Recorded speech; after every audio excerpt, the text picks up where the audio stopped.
was. The greatest thing about the show is that the show is being recorded and archived so that people can actually go back and listen to it.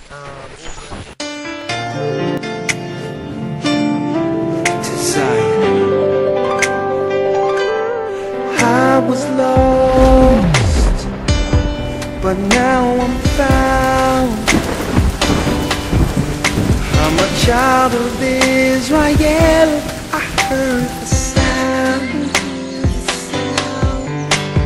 Please give me the strength to stand today. With my eyes towards the east, show me the way.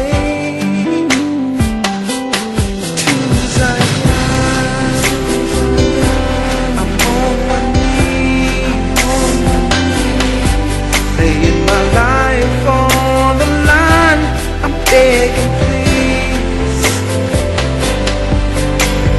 please don't let me fall. Give me the strength. Place my feet, Lord, guide my path. Show me the way to Zion. I feel the Spirit calling me, drawing me back home. With my family, I know it won't be long. When are you gonna look for me? I'll be gone home. Yeah, Israel is calling us back home to Zion.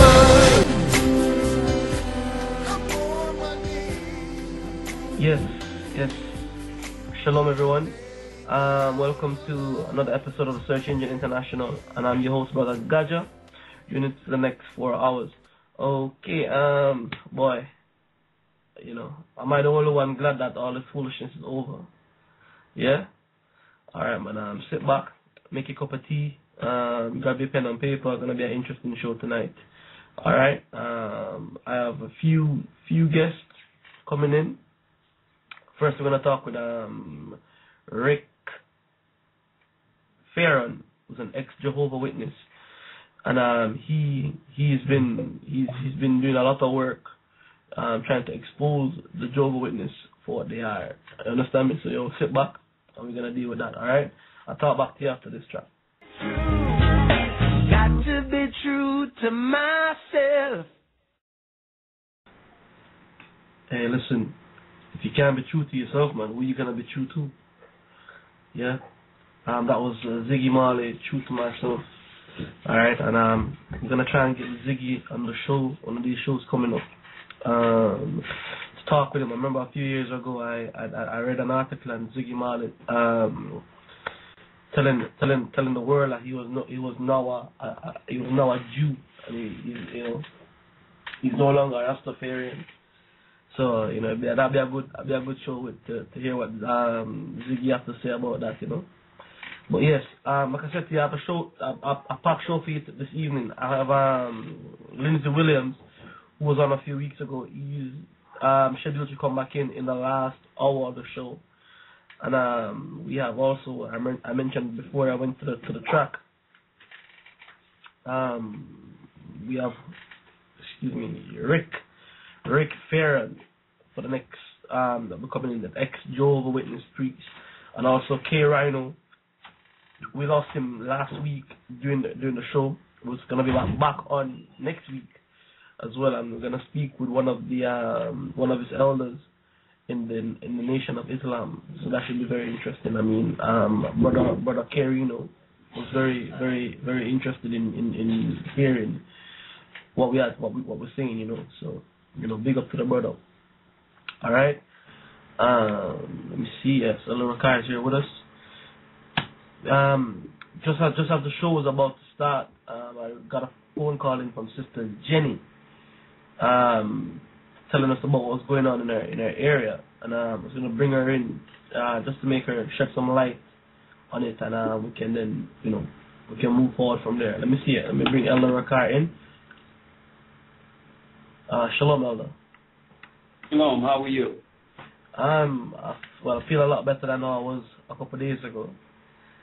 Praise to the Father. Praise, oh, praise be to the Most High. Yeah, man. How are things on your side? Everything is okay. Just trying to keep things together, but everything is good. Nice, man. Nice. I don't know how much of the show you caught before. Just before I started, Sister Jenny phoned in. She was telling us about what's going on in her area, and I'm gonna bring her in. She's still in the queue, so she can tell us in person what's going on in on her side. And who's this? Sister Jenny. Oh, okay. Shalom, brothers. Can you hear me? Shalom. How are you? I'm good, brothers. I'm giving all praises to the Most High. I just wanted to inform, the community, our community, what's going on down here, which is kind of strange because we're having siren drills, and they giving us the drills, and I'm like 10 miles away from the siren, and it's just like the siren is in front of my yard. This thing is so loud from 10 miles away, and they telling us if we hear this, it's best for us to report to the school. Okay, and what is it? I mean, as a matter of fact, what city and state are you residing in? I'm in South Carolina. South Carolina. Yes. And is this, where did the meeting take place to let you know what to do? Is this something that was reported through the news, what to do, or? Through our, we have local papers. They informed us that they were having, first of all, they just put this siren here. This is the second time they did it. And they put this siren up here. And, I mean, I'm 10 miles away, and I can hear it in my bed. And they're saying that this particular siren goes off when? What in particular? What in particular is they saying the drill is for? Okay, the instructions that they're giving us, they're using it as weather. They're saying it's for weather. And we got new police cars, we got new bikes, we got new police trucks, we got the whole new everything going down here. And we in a full area. South Carolina, what type of weather you used to getting? Well, we have nice weather, but right now everybody down here is sick. Most of us have the flu. We usually have good weather. When up north is cold, we're normally in T-shirts. And if it gets cold, it's cold in the morning, but by the afternoon, your jacket is off. So weather is not the biggest factor. Weather past us. Okay. Past us. So they're telling us if they're getting us used to hearing this drill, and they did it today. And they're getting us used to it if we hear it because, we're now on one frequency. So all the radio, the TV, and the phone. And if they tell us that we hear it, then we hear the siren, come up to the school. Okay, come up to the school to do what? What is going to the school going to do? What are they saying? That's the safe haven. Excuse me? That's the safe haven. That's the safe house. That's what we would be. So you heard the siren, right? Yes. Did you go to the school? No. This was the test day. This was a second test. This was the second time we did testing. So they're getting us used to hearing it and getting our ears used to hearing it. Okay. All right, so we're going to just ask what's going on. Obviously, they're getting everyone prepared for this Madrid fault line thing. Well, I just asked for us, and like I said, most of us down here, we're sick with the flu, so the fight is kind of out of most of us. When you say the flu, what are you getting it through? You not see what's happening is the flu shot is the serious contagious period within the first 10 days of someone else getting a flu shot. So even if you don't get a flu shot, if you're around someone who's taken it, there's a 10-day period in which it's infectious, in which they can spread it to other people. Wow. Well, it's rough. I don't live in fear, but it's just rough. Yeah. It's just a little rough. But like I said, I ask that y'all pray for us, and keep us in your prayers. We definitely pray for you, sister, and just keep your eyes open and make sure you have a passport and be able to displace yourself if necessary. All right. Thank you. Shalom, brothers. All right. Shalom. Shalom, sister. Shalom. Yeah, man. You know what, man? That flu thing's crazy. You know something? I don't think it's just no normal flu going on, man. They're lacing this thing with demons. I was sick. Yeah. You know, last week after I spoke to you, I've been in bed up until yesterday. That's amazing.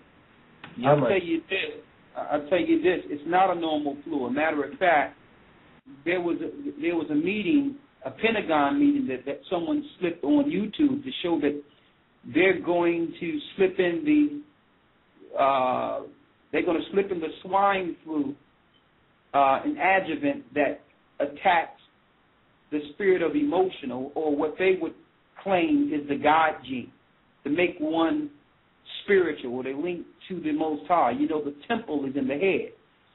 So the guy at the Pentagon asked, well, how can we best bring forth this protocol within society? And the Satanist scientists who were there said, well, we're thinking about moving it through the flu vaccines. So it's between the flu vaccines, also the immune deficiencies with vaccines, with a cocktail of bad diet and no nutrients in the food, along with putting aluminum, barium, and all types of different toxins in the air through chemtrails. That whole cocktail leads to vulnerability. Yo, listen, man. Let me tell you, I've never been this ill in my life, never. So I know this thing ain't normal, you know. Okay. You get me? Yo, trust man, it was praise the Father, man, because it was bleaky. It was bleaky a couple of days ago. Okay. Yeah, man. Well, hope everything is okay. You know what I mean? We got to keep this thing going. Yeah, man, for real, man. Understand? Go ahead, I'm listening to you. Well, for today's show, we have a ex-Jehovah's Witness coming in. Just trying to bring him in at the minute. I don't know what's taking him so long, but we're gonna just give him a minute to sort out. But in the meantime, we do have some questions and comments coming in from brothers. I don't know if you want to open the line and take some of the calls while we wait for the guests to come in. Well, I wouldn't mind that, but first and foremost, I was wondering what was the possibility of. I know we put out there that the brother K. Reno, who was on last week, would at least have the next half hour or 30 minutes to answer questions from the listeners. I don't know if there was any follow-up on that. I think that's where it's coming from. I think a lot of them questions are coming from last week. So it's possible he can grab K. Reno on while we're waiting for the other guests. Just putting that out there. Brother K. Reno is going to be back on next week. And he's next coming week. Okay, all right. We'll just open up the line. That's fine. All right, cool. Good. Yeah, I'll see another brother here, Brother Mike, with a question. Let's bring him in. Shalom. Hello, shalom. Shalom. Yeah, based on what the sister was saying earlier, I live in LA, and there's a little problem where there's a lot of helicopters flying around. I mean, especially at night, like several times over where I live, so I don't know if people are having that problem. It's kind of, it makes you paranoid. It's insane. I mean, this is happening morning to night, but especially at night.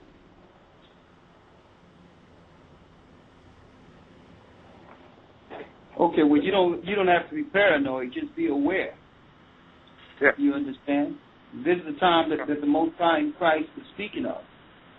And I was mentioning earlier in a conversation today that right now the program and the Satanists who are over government of this earth, for years, they're programming through television and through education, or what they call education, which is miseducation, have worked on the population.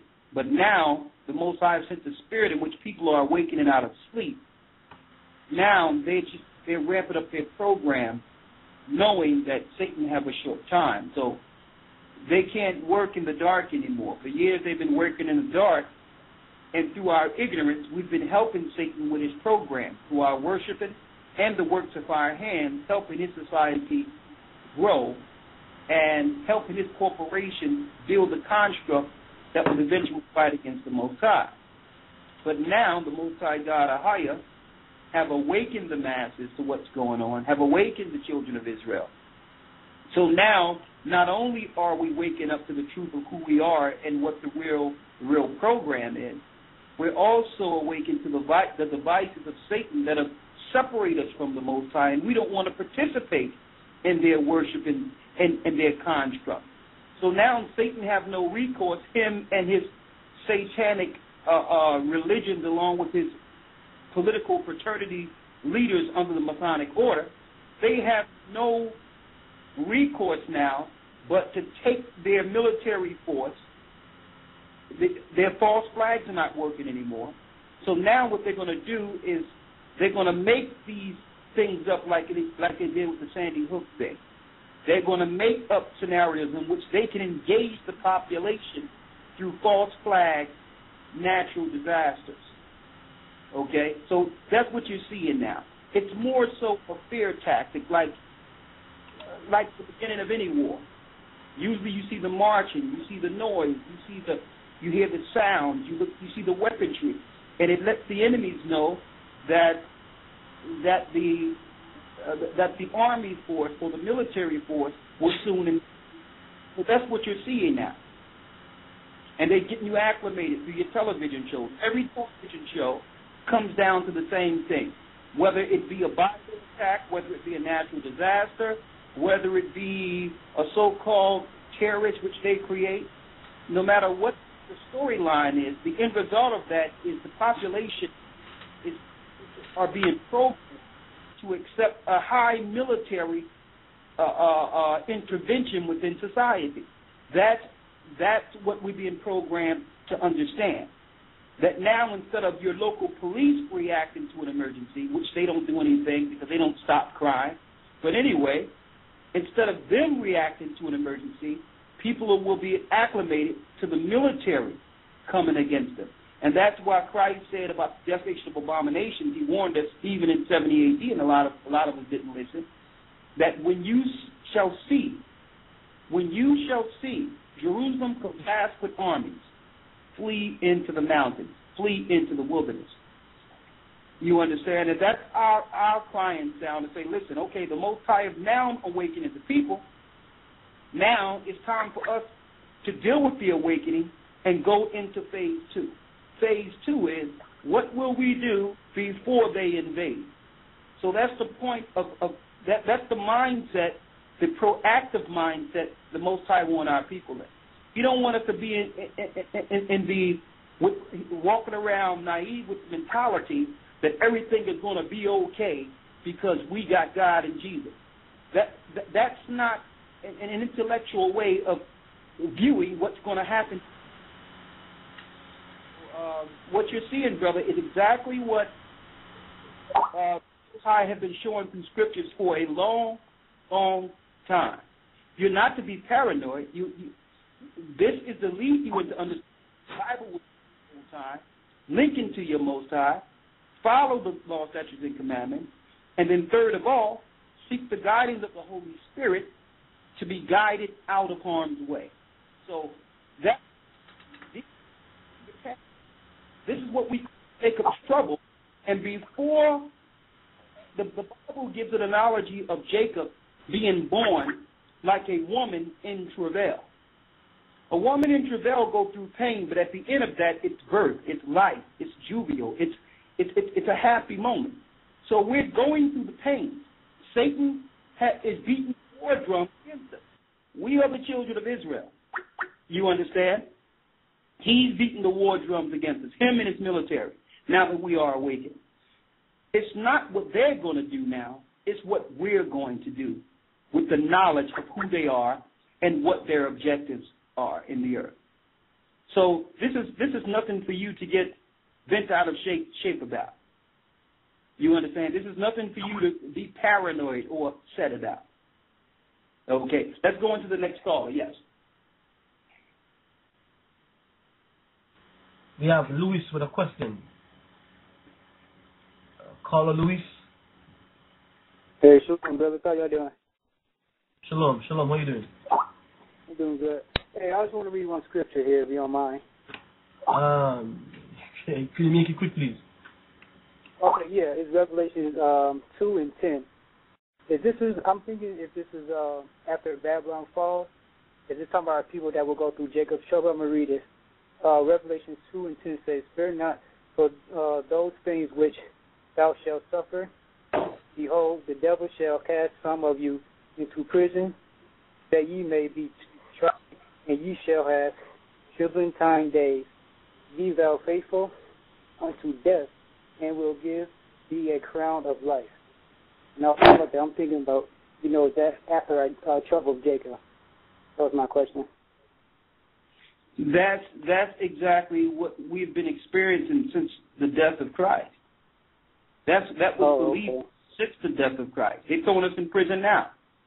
They've set up the prison complex to enslave us. So that's just talking about all the generations after Christ.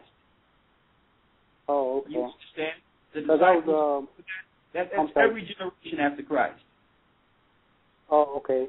And there was one more question, because I was reading that, and I was explaining it to one pastor that not too far from me, and he never answered it. And I was wondering, because I used to go to a Christian church not too long ago. Even I waking up from the truth about 2 years ago, but he never answered it. He told me he was going to call me back, but he never did.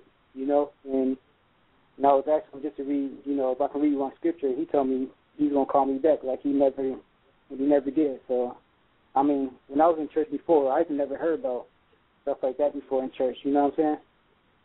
Yeah, and that's something there.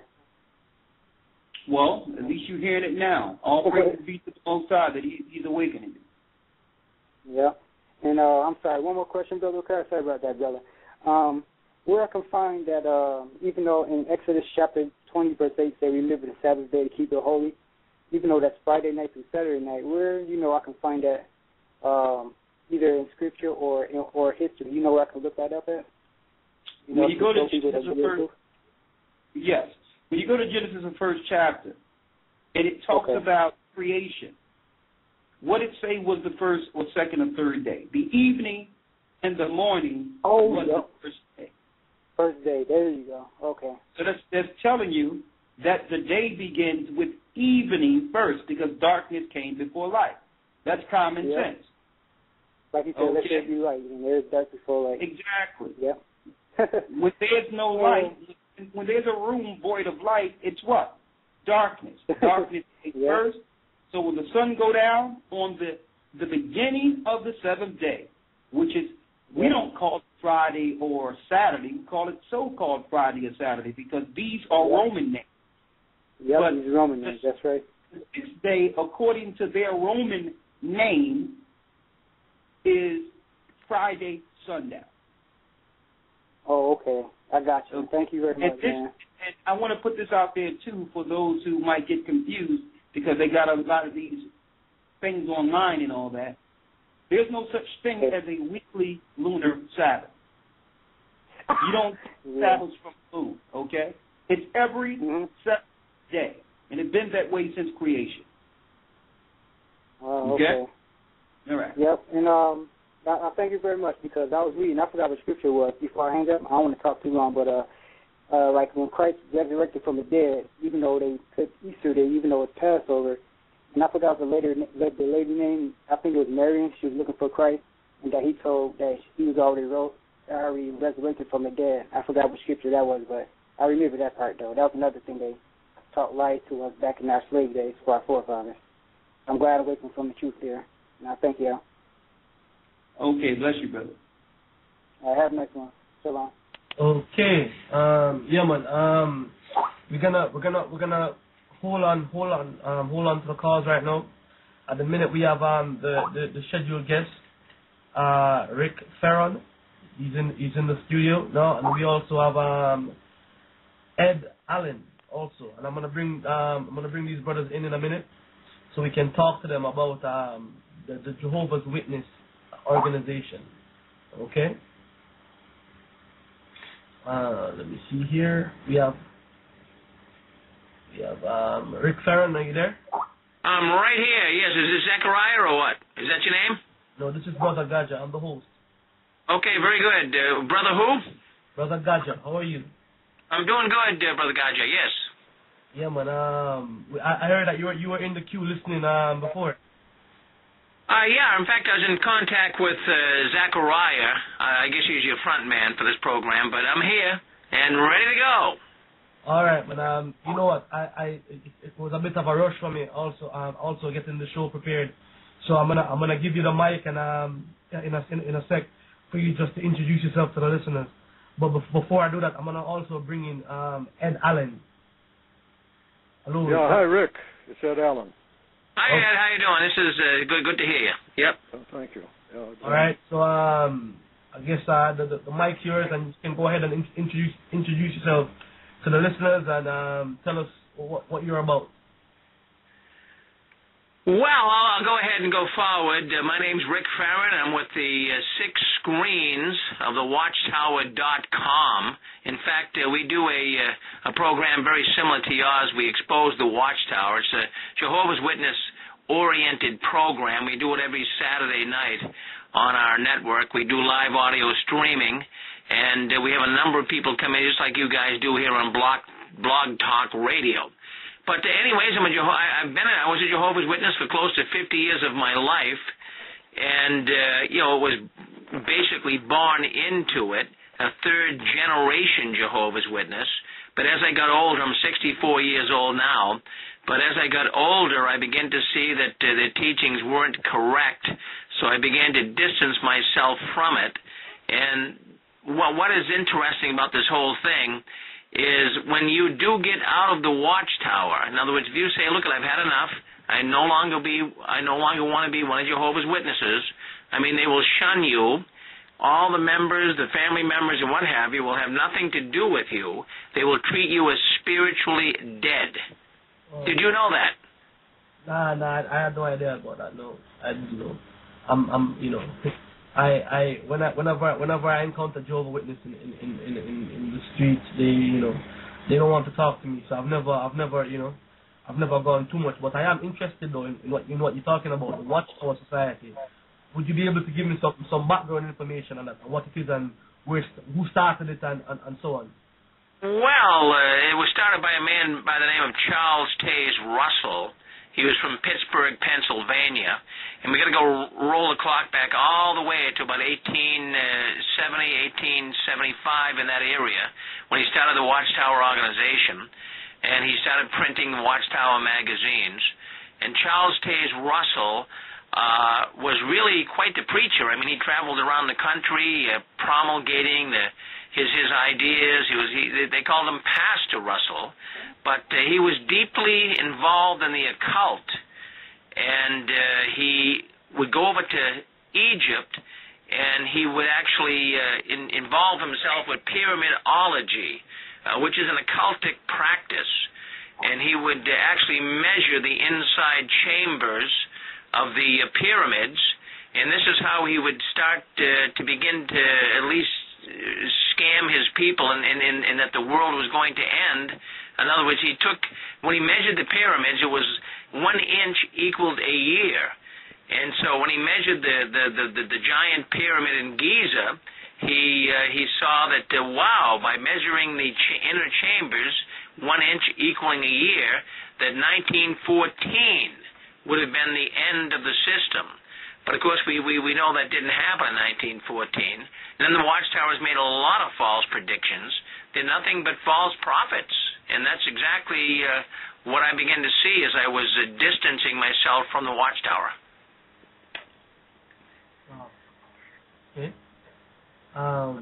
Lorca, are you there? Yes, I'm here, but I just want to hear his whole thing out. Like what is it he would like to relate to the world concerning that particular religion? Like, is there things out within the religion that most people don't know? Whatever those things are, we would need you to bring those forth. Well, I'll be glad to do that. I mean, I do a radio program myself every Saturday night, so I'm really familiar with a lot of this stuff. And, it's not really, first of all, let me just say this. I'm not attacking the individual Jehovah's Witness, but for the most part, they're nice people. Almost all of the Jehovah's Witnesses I know are very, very nice people, very good people. But it's the Watchtower Society, the controlling arm of the Watchtower, that I have bones to pick with. These guys really, they control the lives of people in the organization. I call it a cult. I call it a dangerous and a destructive cult. And they control the lives of the people from the cradle to the grave. And I have to, maybe people are hearing this for the first time, but it's a known fact that witnesses have a very different view of Christianity than most people do. I call them counterfeit Christians. They sound like Christians. They come across as Christians, but their message certainly isn't the message of the Bible. Okay, and what would you say their message is? Well, I mean, we as Christians and individuals that love Christ and have observed biblical understanding, the Jehovah's Witnesses say that Christ came in 1914. That's when he made his presence. Now, what we've got here, we're in the year 2013. We just crossed that threshold. So they've got almost 100 years of saying Christ already came. They say Christ came to power in 1914. I mean, this is absolutely foolish when you stop and think about it. I mean, where is the evidence of it? Christ is not in power.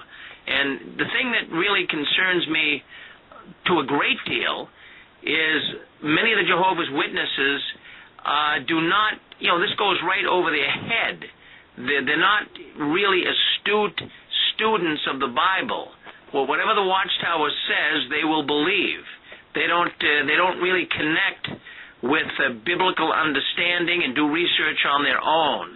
All of the research is done in what we would say is a circular manner. They only research their Watchtower publications to see where they fit in the world we live in. And that's a dangerous thing. I mean, they are in what I would call a very dangerous and a destructive cult.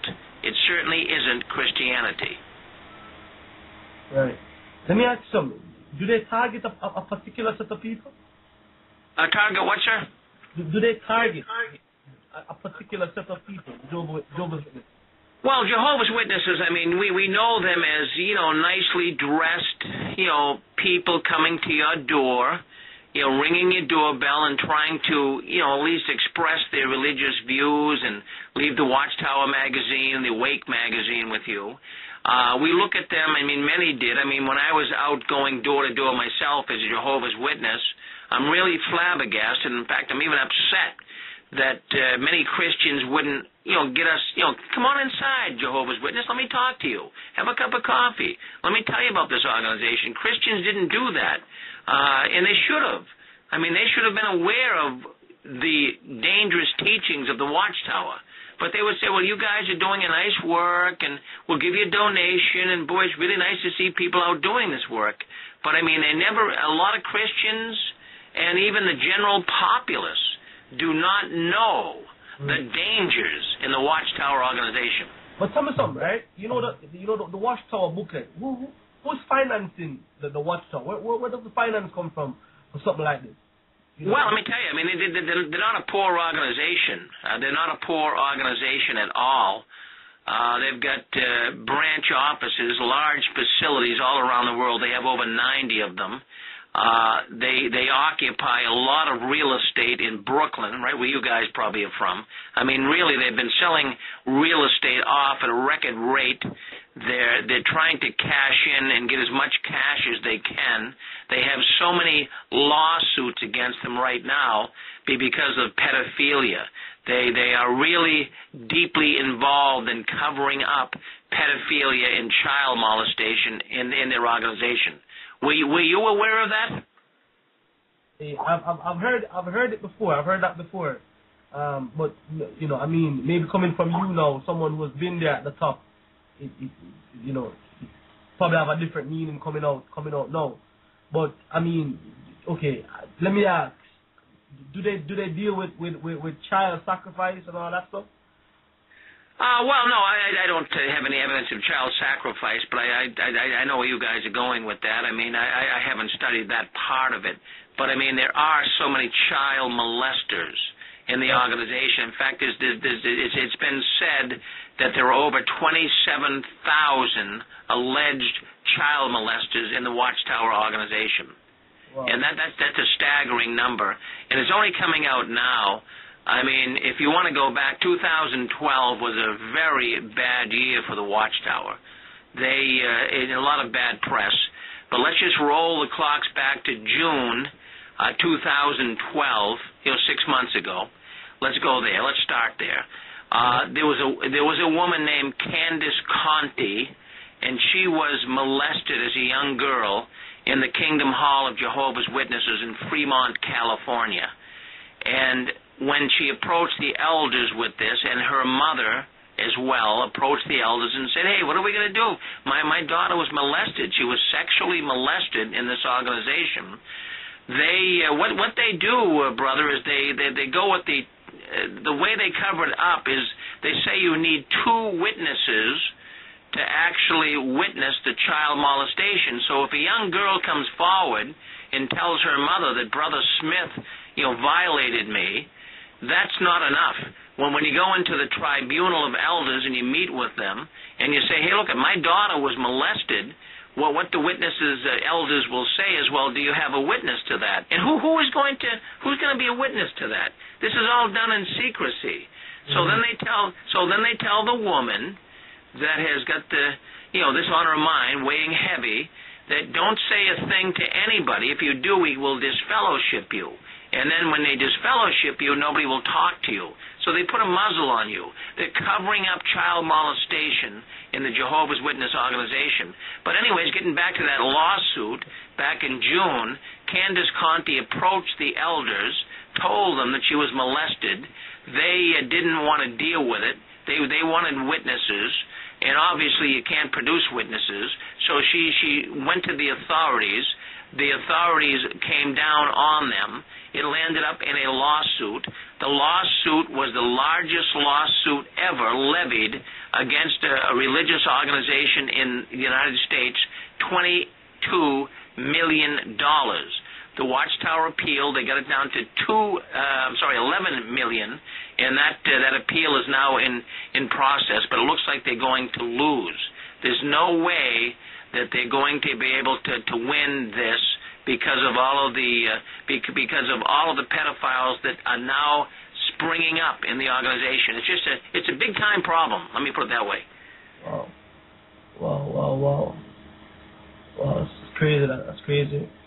So so with all of this happening, what do the normal Jehovah's Witness, what would the normal, the everyday good so-called good Christian Jehovah's Witness do when they hear all this? They just sit back and accept it? They don't hear it.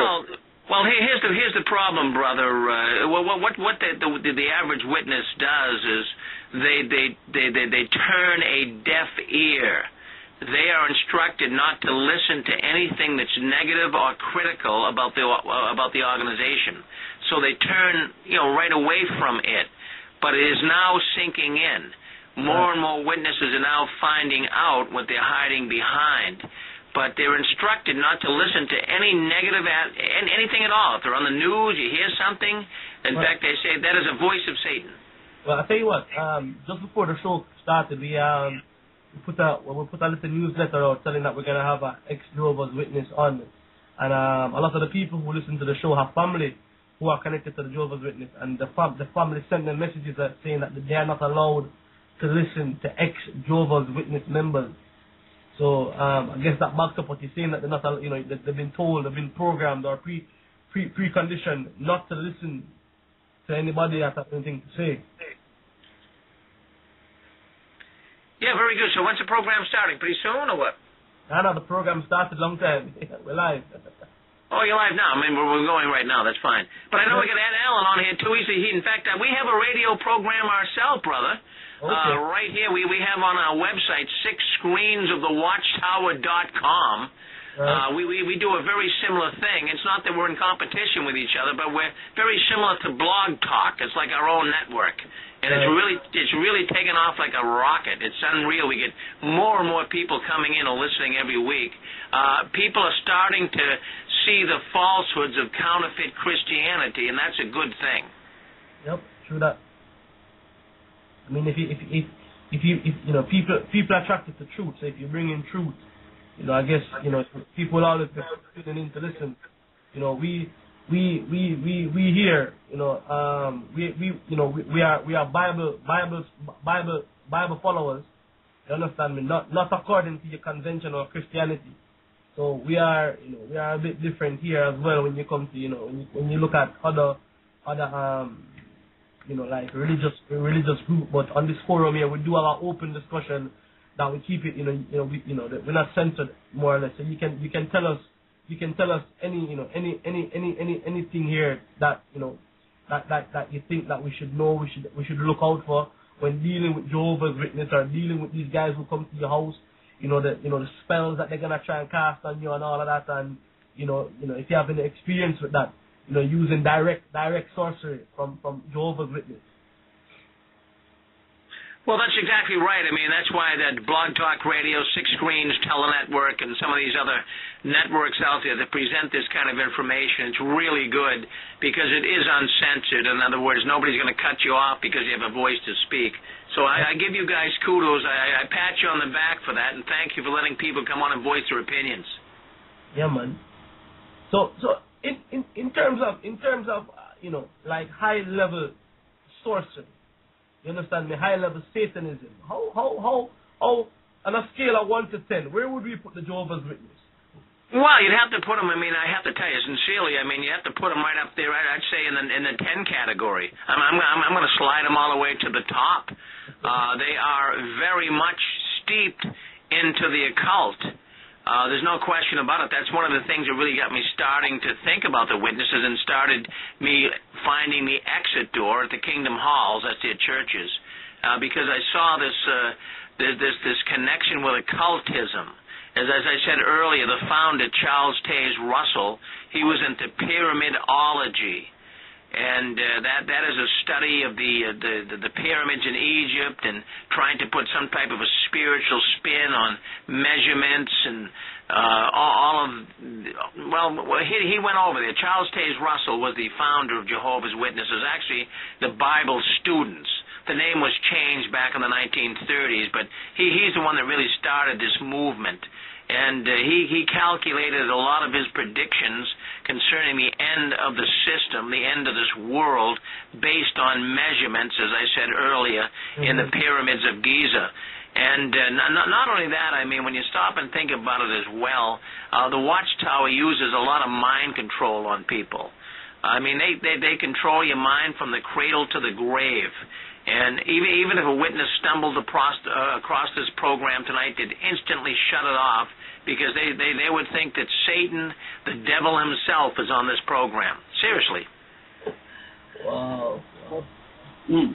Well, brother, this brother recall, I have a few questions for you. First of all, in response to the thing that you were speaking of when they claimed that Christ already came, knowing Christians or those that really believe in Christ would know this is one of the key emphasis, one of the things that we would know of the spirit of Antichrist in the last days. 2 Timothy, the second chapter, I know you know of this, the 18th verse, who concerning the truth have erred, saying that the resurrection is past already. and overthrow the faith of some. So by claiming that Christ already came, and that because we know that the resurrection is going to happen upon Christ's coming, by claiming that, these are the same heretic teachings that the disciples were fighting against or contending against after the death of Christ. One thing I wanted to ask, because I want to go into the nuts and bolts of this, so that brothers and sisters out there cannot just claim that this is just a smear campaign or that this is your word against theirs. Let's see if we can bring interject some understanding of fact into this. And in order to do so, I have a few questions that you probably haven't been asked before. And because I have some prior knowledge of Charles Taze Russell, I want to ask you, because we all know he was a high Druid, he was a high Mason, but I want to go into his agenda. Do you know who funded Charles Taze Russell? I mean, there's a lot of, I can't say with full certainty, but there was a man by the name of Conley. In fact, he was actually the first president of the Watchtower. Now, you know, if witnesses are listening in here for the first time, they're going to say, what? They never heard this, but they can see it right in their very own publication, in their Proclaimer's book. And I must say that it's written right there. The first president of the Watchtower was a man, his name was William Conley, and he was a banker. And he's the one that really, you know, put the money up, Charles Taze Russell, to get going. But also, it's also been rumored, now I can't say this with full authority, so don't take it to the bank and cash it, but it has been brought up that, you know, Zionists were involved as well. See, that's the point I wanted to go to, because I'm with you that Connolly was also a part of it, but there was an orchestrated agenda through Zionists with his agenda, knowing that America was coming into a new age of education against the populace within the United States. And I wanted to ask you, why do you think that they started these particular societies, like the Mormons, like the Jehovah's Witnesses? Why did they start it in America opposed to beginning these programs in the parent country of Europe? Why did they come to America to then begin their enterprise of these new religions? Well, you could go in a million different directions there, brother. But let me. I'll just give you my view. That's all I'm giving you is my view. I'm not. You know, I can't say this is correct. I can't say that this is totally 100% reasonable to many. But it's reasonable to me. I believe. No. Let me ask you the reason. Let me tell you why. Let me give you the explanation of why I'm asking you this particular question. Maybe that'll round it down for you. The reason I'm asking is, in order to get into the truth of what their true agenda is, if you're talking about speaking about the Jehovah's Witnesses, we must know what their agenda was from the beginning, who funded them, what was their agenda, because really what they were built on is what should be attacked, and not just the tentacles that came from them. So it's deeper than just speaking of Jehovah's Witnesses. We want to make sure that we can recognize this particular movement before it gets its tentacles in the future. So we can talk about the Antichrist doctrine and everything, but they've accomplished their mission. I want to know, with your detailed information and being a Jehovah's Witness, did you go into their true agenda before there was any such thing as a Jehovah's Witness? Well, I mean, I grew up in it, so, I mean, as far as even adopting to all of its tenets and doctrine, you know, as a young person, it's just like you feel like you're in any other religion, whether you be a Catholic or a Jewish person or whatever. You just kind of, you grow up in it, so you really don't question it. But as I started growing older and started seeing some of the twisted teaching that wasn't making sense, because I was studying the Bible right along with studying the Watchtower, I said, wow, the Watchtower and the Bible aren't in sync with one another. But if you go back to that question that you asked concerning what my feelings are, why they got started, first of all, we have to identify that we have a number of cults, C-U-L-T-S, that exist in this country. I mean, the Jehovah's Witness, Mormonism, Christian Science, Scientology. I mean, the list goes on. There's cults starting every day. But when you have a cult, what they do is they kind of prey on real Christianity, brother. Let me explain. In other words, we have counterfeit money in our society. And the only reason why counterfeit money works and exists is because there's real money. Well, this is the only reason why cults exist, is because there's real Christianity. But what they do is they counterfeit it. It's a fake Christianity, a phony Christianity. And then that's where the Jehovah's Witnesses and these cults got their start, so to speak. They come across as, wow, they're real, they're great. But when you examine them, they're not. But this is a tool of Satan, the devil. Do you know him? I've read of him. You read of him? I've read of him. So let me ask you this, so that we can come to some accord, so that we can battle this thing together. We know that Satan has set up his religion so at the very end they can be exposed like they're being exposed today, to lead to a high level of apostasy and a world of unbelief, to the point where people don't know up from down, left from right, especially people like yourself who's grounded enough to understand a cult and still able to follow the Most High by picking out the bones, by exposing what was wrong and cleaving to truth. But the masses are sheep. The masses are not as fortunate as you. So what I'm trying to, because I know that this is what Satan do. He'll build something up just to crash it, so that the people will have no recourse but to come running into his arms. So I found the key point in going into Christ, brother, and we're going to talk about a few things we're going to bring it up to date. But I found a few things when Christ says, many shall come in my name, saying, I'm Christ, and shall receive many. And he gave us the warnings in Matthew 24, and you were right on. That's why we invited you into the show. But what I would like to talk about, just briefly, I would like to go into the funding by the Zionists for the Jehovah's Witnesses, so that people understand that there was an agenda before there was any such thing as Charles Taze Russell, so that we can focus on that agenda.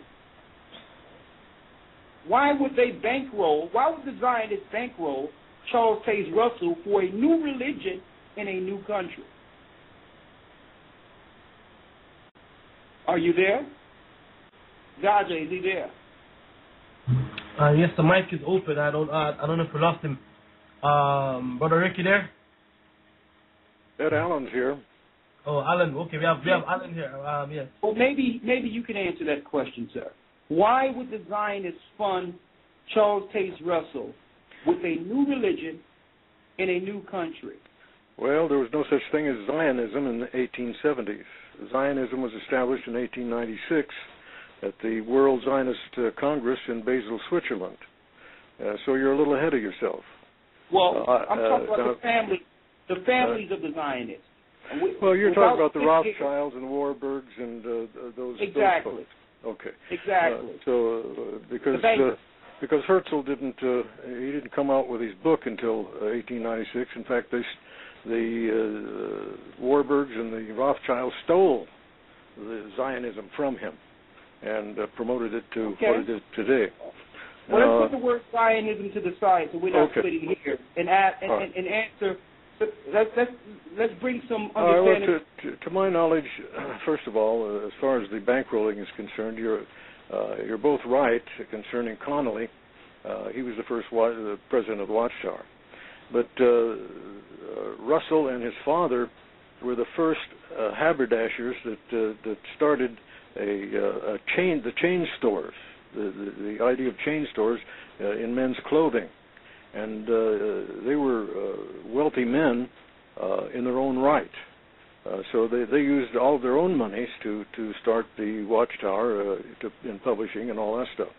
Now, whether or not they obtained financing from the Russells in Canada, which is a very, very wealthy family, and the Warbirds and the Rothschilds and any of the others, I do not know, or Morgan or any of those other guys. So as far as that goes, I don't know where their funding came from, and I can't prove that they got any money from Zionist foundations or the precursors to the Zionists.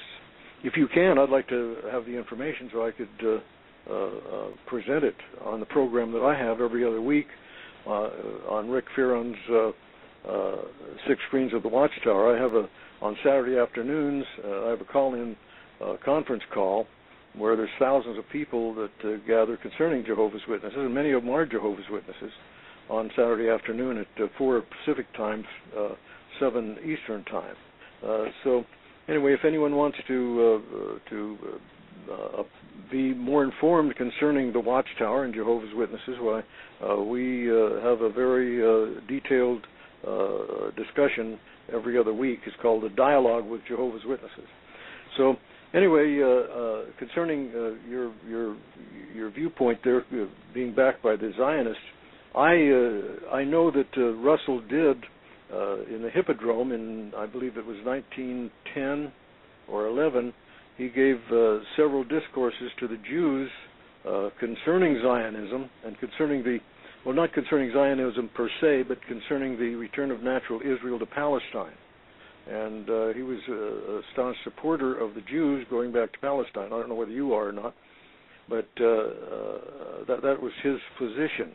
Now, a lot of people... And that was his position when he established Zion's Watchtower. Yes, July exactly. Yes, it was. His position that the Jews were going to go back to Palestine. But here's where the rub. World II. This was before the World Wars. Oh, of course, yeah. That was in 1878 or so. But exactly. but here's where the rub comes in. In the 1930s, Jehovah's Witnesses, after they were named Jehovah's Witnesses in 1931, rejected that doctrine of Russell's. So the Watchtower and Jehovah's Witnesses do not subscribe to Zionism, and haven't since the 1930s. And so while it might have been originally funded by some of those folks, they rejected Zionism and said that they took the Catholic position that the Church fundamentally replaced the Jews in everything, spiritually and physically. I don't know whether you guys do or not. But anyway, that's the Jehovah's Witnesses or the Watchtower's official position today, and it has been since the 1930s, that they rejected Russell's ideas of the Jews returning to Palestine. In fact, I was in Israel about 1994, and I was talking to a missionary about that very thing, and he said he totally rejected the idea of the Jews returning to Israel, and he was a Jew himself as a missionary of Jehovah's Witnesses to the Jews in Israel. And I said, well, what are all these people doing here? Who are they? Well, they're Jews. Well, what are they doing here? They must have returned because of Zionism. And he says, well, we reject Zionism. I said, well, I do too. I don't think that it has anything to do with God's purposes or principles on the earth. But it doesn't mean that he can't use Zionism or Cyrus or anybody else that he wants to. But the whole thing is that the Watchtower had rejected that doctrine of Russell around the 1930s there. Yeah, well, that's great. And the reason why I wanted to go to the origin or the beginning of the actual religion is because we understand that Christ says that something is not built on a rock. Right. When the wind comes, it's built on sand. It's going to crash in. Right. Exactly. So the reason I like to go into the origin, because that wasn't the first time, according to the Jehovah's Witnesses, that the light got brighter and something changed. It seems like when people are on to what they were doing, even before they were Jehovah's Witnesses, the light just became bright and they switched to something else. Well, this is what the churches of Christendom say was the Second Awakening, the Great Awakening in the 1800s. Not only of Jehovah's Witnesses, but of the Baptists and of the Seventh-day Adventists and the Mormons and all these other religions. There was a Great Awakening, they said. And so go ahead. But you know that it wasn't a Great Awakening. It was just a bunch of confusion. Well, of course it is. For the people within America, because they wasn't aiming these things initially at their parent countries. This was a construct. This was a meticulous ideology that was aimed religiously towards America. Yes, but you have to understand what America was built on. America was built on various religious communities coming here and establishing themselves, like the Puritans and the Pilgrims in Massachusetts. You had the Congregationalists in New Jersey. You had the Episcopalians in New York.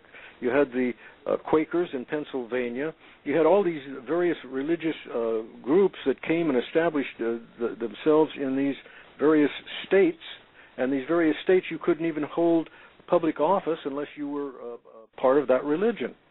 And so that's all these states had their own religious ideas, and that's how the United States grew up, with all this multiplicity of views. And this preceded the Great Awakening. Most of these religions did, getting their start way back in the 1600s or 1500s and 1800s. 1700s. So, but isn't this a problem? I mean, of course it is. Don't you think that Satan set all this up so that there would be chaos? I mean, you open up the floodgates to predominantly Europeans coming into America with all these different confusion religions. Well, yeah, sure. But you can, by what you say, I'm sure that you can see that all this conglomeration is a result of satanic influence to control the world with. And guess who's controlling the world right now? The United States. Okay. Well, let's relegate back to just what the Jehovah's Witnesses is doing. What I like to do normally, brother, when we invite people on the show, is see if we can scratch the surface beyond what's presented, what the people can see for themselves now. It seems as if the Jehovah's Witnesses have accomplished, I'm talking about the construct of Jehovah's Witnesses and what they set out to do since the 1800s. It seems like they have accomplished the satanic goal. Of course, it can be introduced now because, and people can reveal it now because they have accomplished each point. It's just like a corporation rolling out a presentation before they do something. That's all they are, is a corporation. That's the Watchtower Corporation, and that's what they have, a corporate view, as most religions do, and politics. All the political governments are also corporations, whether people know that or not. We live under the United States Corporation of the District of Columbia and its code, not the Constitution. And so similarly, the Vatican has its own corporation, and so does the City of London, and all the other nations of the world are corporations.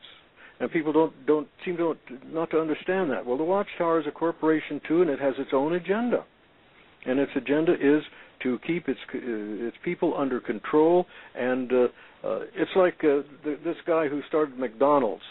And he has all these McDonald's all over the world, and so he asked all these people, well, what business am I in?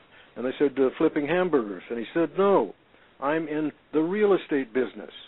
And that's what Jehovah's Witnesses, or the Watchtower, is in. It's in the real estate business. As Rick said earlier, it has huge properties in 94 countries.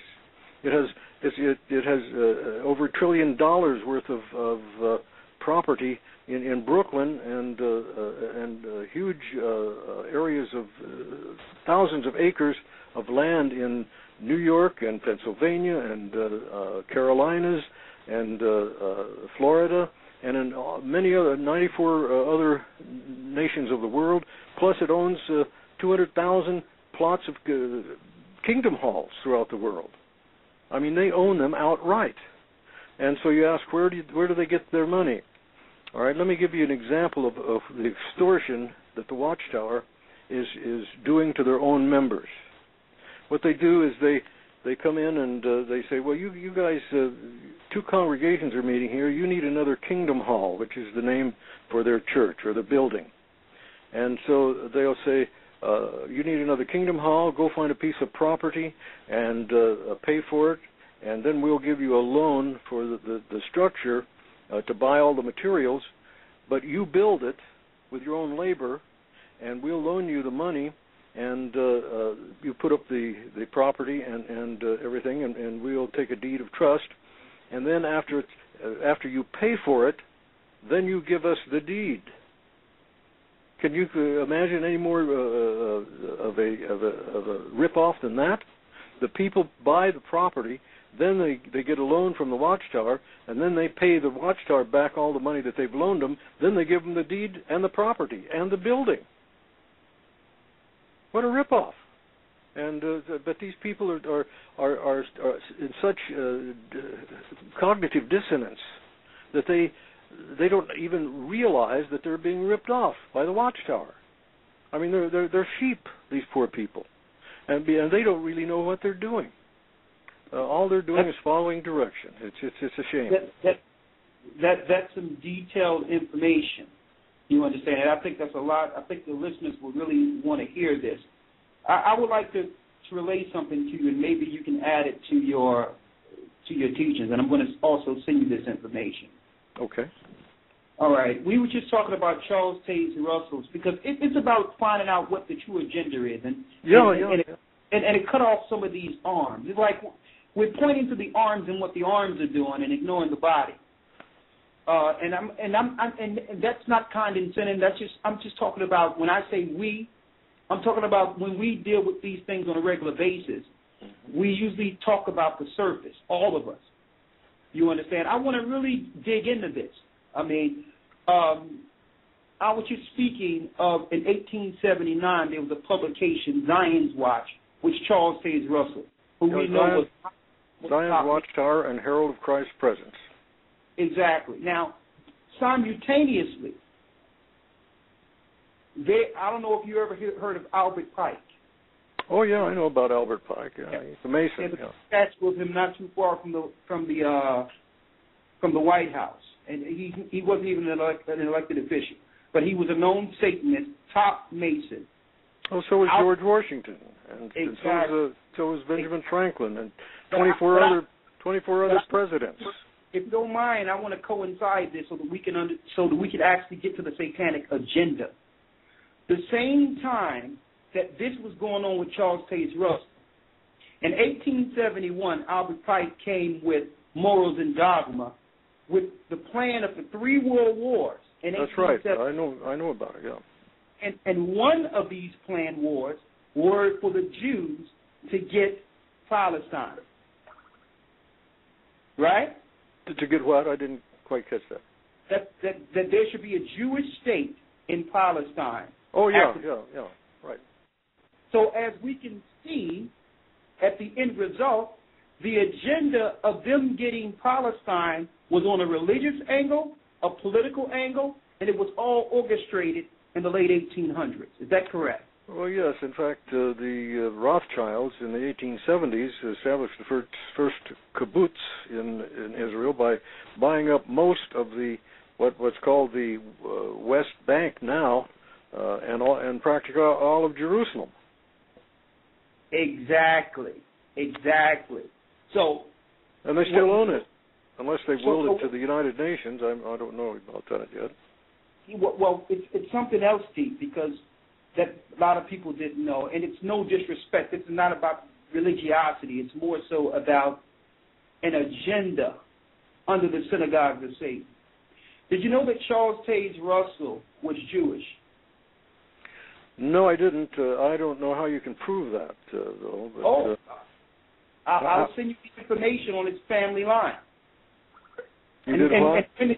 I'll send you the information on his family line and when the Russells changed their name. So are you sure you're not confusing C.T. Russell's lineage with the Russells in Canada, who was a very, very wealthy family. No, sir. Charles Taze Russell was 100% Jewish. Well, I didn't know that. But if he was, well, I can't fault him for that. It's no fault of his own.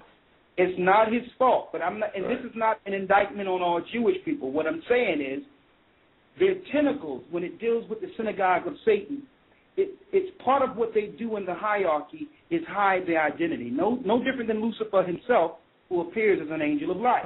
I understand. I'm just wondering how you were able to arrive at that so that I could use that on my program. I'm going to send it to you.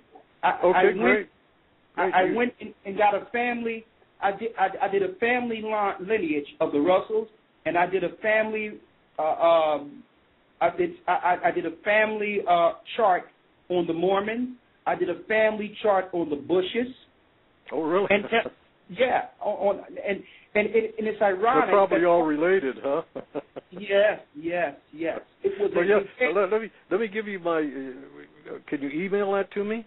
Yes, I can. Okay. Let me give you my email address because I really need that. Very. Okay. You're going to have. Right. Now, I'm saying this because in order for us to understand this agenda, and it's deeper than Jewish. I understand where you're coming. I'm talking about the satanic agenda. Yeah. The corporation agenda. How they use religion. They use corporate structure. There's no doubt about that. Yeah. So we can get down to the nitty-gritty. Let's get down to all the tentacles and what their original plan was aimed towards America. And I want to talk about the agenda because they didn't create these religions originally for the countries they spawned from. They originally created these religions to aim towards America first, and then use America as the light to spread the satanic religions that would spread throughout the rest of the earth. So America was the hub that these Satanists levitated to. They gravitated to America as a sorcerer, a satanic hub for the world plan to spread Satanism throughout the whole earth. Well, they've found that democracy is the best place to spread anything. Look at what's happening in the Middle East. They're under the guise of democracy. Islam is taking over all those countries. Exactly. And so they're doing this. They're just copying what has already happened in the United States with democracy, which is the worst form of government possible. But people don't get that yet. Okay. Well, so I can quantify this so that the callers can come in because they have a lot of questions for you. In a nutshell, if I can quantify it for brothers and sisters out there, and so that you can understand also, is that the agenda was set before there was any such thing as someone knocking on your door asking you, do you want to read a Watchtower? The agenda was set before there was any such thing as a Jehovah's Witness. They foreseen all of this, knowing that they were going to direct their religion towards people who had no identity or had no religious connection to their past. You understand? And that's what America became. America became a country of people separated from their original cultures. What better country to do it? They couldn't start this religion in the old world where people already had their traditions, customs, or whatever. Their prey was people who had no culture, who had no religion, who had no history. What better place to do it than the New World? But that's a whole other conversation in itself. If we listen, now it's all being exposed, I'm under the understanding right now, brothers, and including yourself, brother, is that Satan wants everyone to know that he's behind all these religions now. He wants everyone to know now. Well, why? it looks like Satanism has a good hold in most of the world at this time, and there's very, very few people that are even opposing him. But there's a way, in truth and knowledge, that we can right, oppose. and it's Jesus Christ, Yeshua HaMashiach, who says that he's the way and the truth and the life, and that's the only way. But we should know. But the key is, with Christ, we shall know the truth. Yeah, and the truth shall make us free. Well, he gives us the truth. We have to put some truth on the table. And believe me, before this show is over, there will be some truth exposed that's not being talked in a lot of circles right now. But I'm going to yield back to him. I'm going to come on later. And I know, right now they say the lines are blowing up because many people want to ask you questions. I wish the other fellow was still on here. But, Gocc, I'm going to yield to you, and I'm going to get this information to go to his email right now. Okay. Can everyone hear me? I'm going to open the line. We'll go straight to it. Open the line. We're down to the last hour and 22 minutes of the live show. You're locked into Blog Talk Radio, and this is Search Engine International. My guest in the studios tonight is Ed Allen and Rick Farron, ex-Jehovah's Witness members. Been exposing the cult, the satanic agenda, the evil for what it is. And if you're just tuning in, you can go ahead, push 1 and ask your questions, okay? I'm going to take the first caller here. We have Shazak with a question. Shalom, Brother Gocc and Elder Ricard. Is this Brother Allen or Brother Farron that's the guest in right now? This is Allen. How you doing, Brother Allen? Fine, how are you? I'm good. I live in Pittsburgh now, and I had a comment and a question. But the first question that I had is with the Jehovah's Witnesses, because I have a family member that is one. Why is it that they believe that hell is the grave? Well, they go back to the Hebrew wording, the Hebrew word, first of all, which is Sheol, and it means a place of concealment only. Or it's mostly translated grave in the Hebrew Scriptures.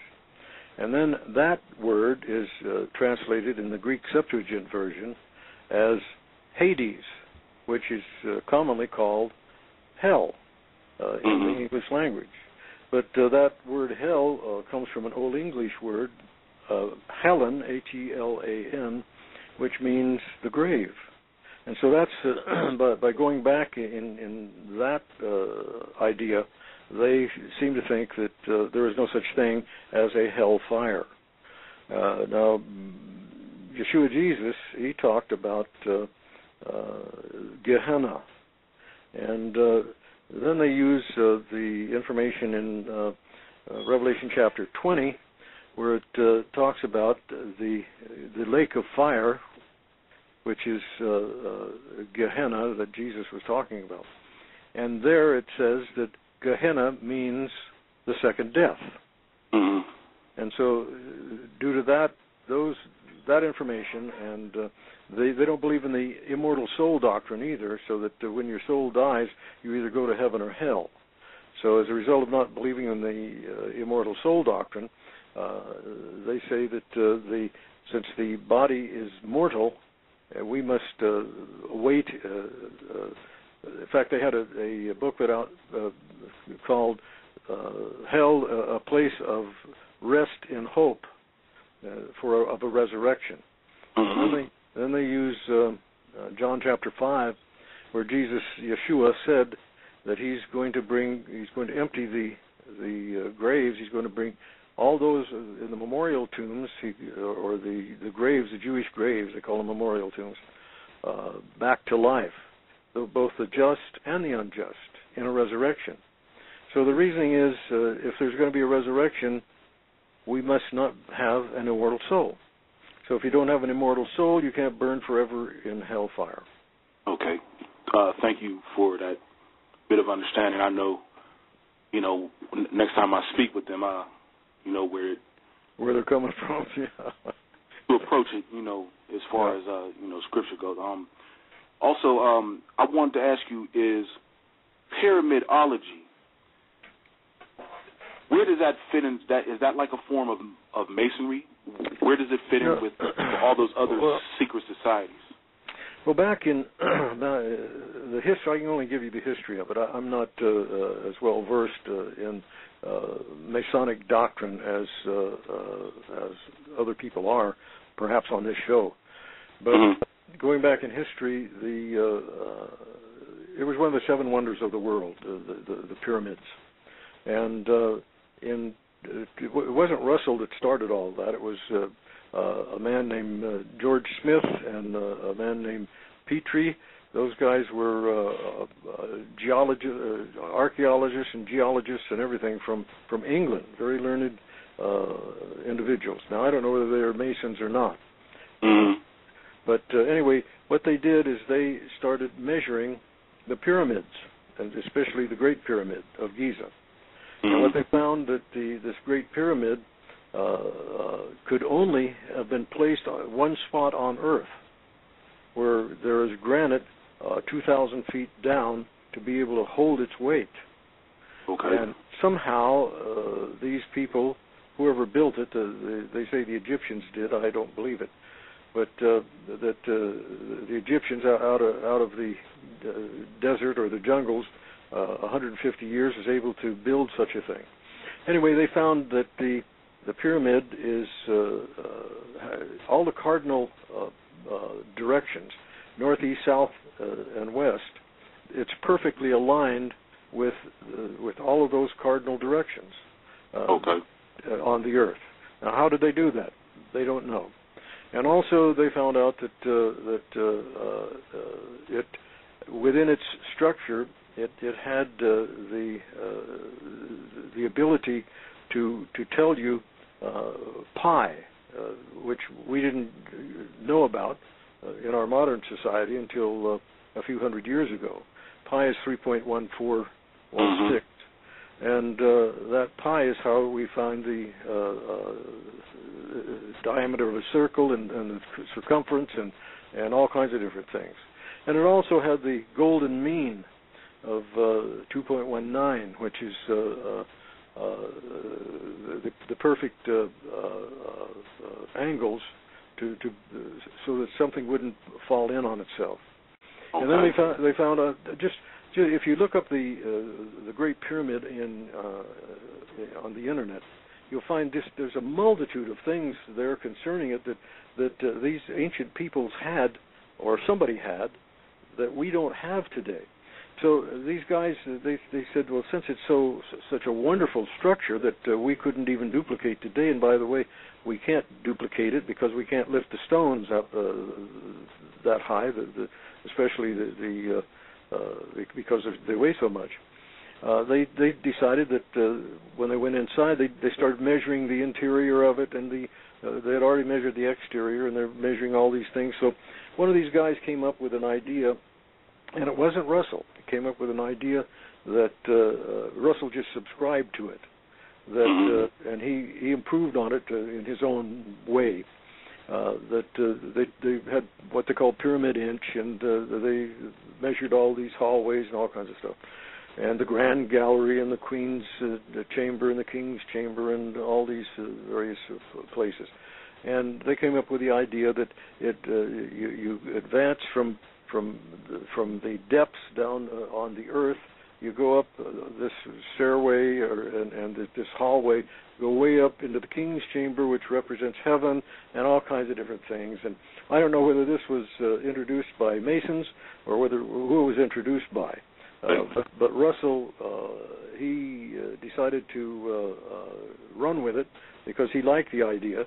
Of course, the whole pyramid thing went down the tubes in 1925 because that was the end of everything concerning the pyramid as far as the inches were concerned. And so in 1925 was a very big year for the Watchtower, but nothing happened then. Okay. So then they attached 50 years of Jubilee to 1925, and they came up with 1975, which they said was going to be Armageddon and the end of the world in 1975. And people sold their homes and went out and was going from door to door 120, 150 hours a month, and nothing happened. So they had a falling away. Anyway, all this, it's to me, it's moronic that people that would believe in the scriptures would go outside the Bible to try to prove it. But Russell said that this corresponded to the idea in a scripture in Jeremiah or Isaiah, I can't remember which right now, that he called it my witness heap, and that the Great Pyramid was a witness to Jehovah or Yahweh. Wow. Well, which is ridiculous. But that's what some people go to, the links that some people go to try to prove to themselves, I guess, and to others what is not necessary to prove, because God's word doesn't need to be proved. Either you believe it or you don't. So. And there's no private interpretation. All in all, very, very wicked doctrine. Last comment I wanted to make was because when I first heard the pyramidology brought up, his grave site is here in Pittsburgh, and right behind his grave is a pyramid memorial. Right, it's his memorial. It's on his grave. In fact, it's right across the street from the Masonic graveyard. And that's what I was going to bring up next. It's actually there's a huge Masonic hall right in walking distance behind that. So right, about a half a block away, it looks like. Correct. So thank you for the very thorough, answers, and you gave a lot of information, and that was the last comment I had. Well, thank you for asking. Appreciate talking to you, brother. Shalom, brother Gocc and Elder Ricard and brother Allen, right? Right, brother Allen. Shalom. Shalom, sir. Okay. Before I take the next caller, Elder Ricard. Yes. Yes. Did you wanted to comment on that before? Yes, I wanted to let him know that I sent an email for you, and what you'll see real quick, I sent you one thing from the Biblio.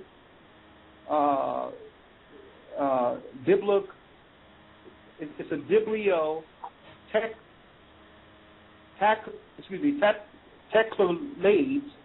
Teclayades.net, and it shows the Russell bloodline. All right? Cool. The Charles Taze Russell bloodline. Also, what it goes into, also there's a link to it that show you the satanic rituals within the Jehovah's Witnesses. All right? Also, it gives you the bloodline and family names. That's the first thing I sent you. The second one I sent you was from the Populist.net that shows the Rockefeller family and the secret Jews that were under the Rockefellers and what their agenda was. The third thing I sent you was to show you that the Bush family changed their name from Scherf to Bush. All right? And the time. Really? Cool, yeah. Okay? So this is not an indictment on all Jews, because low-level Jews they're part of the conspiracy themselves with the educational system. We're talking about the hierarchy, those that are controlling the system. There's an overall agenda along with Satan to deceive the world and to bring forth a satanic religion throughout the four corners of the earth. So that's a whole other conversation in itself. But going back to the Jehovah's Witness part, we also found out that they were upholding the God of the Tetragrammaton. When you look into Hebrew, and we study and we teach Hebrew, Yah means the God or power. Hava means fallen one, mischief. Mischief one, the fallen one, very wicked, very evil, ruin. So they introduced the worldwide of the fallen God, which was Lucifer himself. The Tetragrammaton did not come from the ancient text. The Masoretes inscribed the Tetragrammaton Yahweh or Jehovah into the scrolls and introduced their God to the world. While the Bible is true, the God they inscribe is actually the golden calf. It's bare. So all this information I sent to your email so that you can, with the education and the experience you have of being a prior Jehovah's Witness, you can proclaim the truth and also break down the God I'll sure look into it. I sure will. I appreciate your effort and all your research. So thank you. You got it. All right. Thank you very much. All right. I'm gonna get back over to the questions to the phone line. All right. And I'll let everyone know that the lines are full to capacity. So if you're trying to call and you're not getting through, just keep trying. All right. Let me move to the next caller. It is Alexis with a question. Hi, this is Alexis Morgan.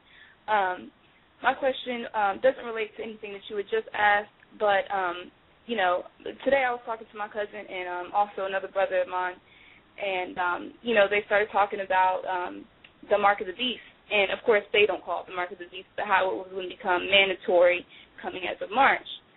Well, me and my cousin are talking a little bit more about this, and she said that she also got some new information that within these next 35 to 40 days that they're going to go ahead and start arresting people. I live in the state of North Carolina, and right now I was also told by the brother, again, the same brother that was talking about the mark of the beast, that in Thomasville, North Carolina, they've already started arresting, I think he said, about 51 people. And, by the end of this month, I'm sure things are going to change overnight. My thing is, right now, arresting them for what?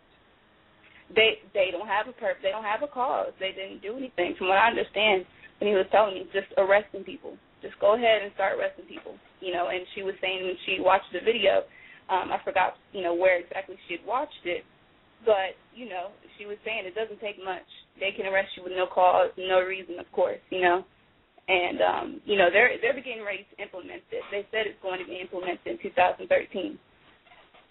So my thing is... So that's something independent from what you were speaking originally about the mark of the beast. You're saying people that you know or people in your area are randomly... they're randomly getting arrested there, randomly. Yeah, supposedly. For no cause. For no cause, according to what you know. Like, you don't know if they've done anything. Yes. Okay, I think that need to be looked into to make sure that whether or not make sure that it has anything to do with anything. You don't know. Yeah. But how are you tying this into the mark of the beast is what I'm asking you. Oh, I'm doing that because, again, today, this is all newfound information to even me today.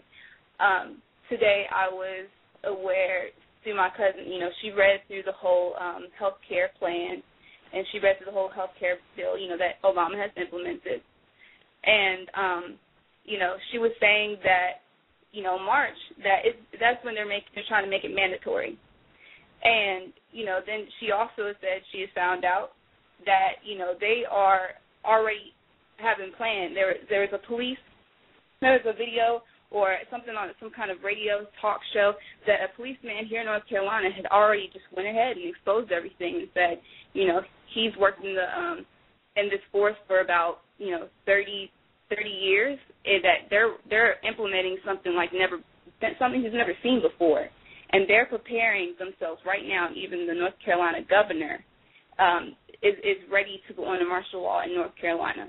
They are ready for this. And, if what she said was true, within the next 30 to 45 days, they are going to be arresting people really with no cause. It's like for us, I plan on getting my passport, to, get out of here.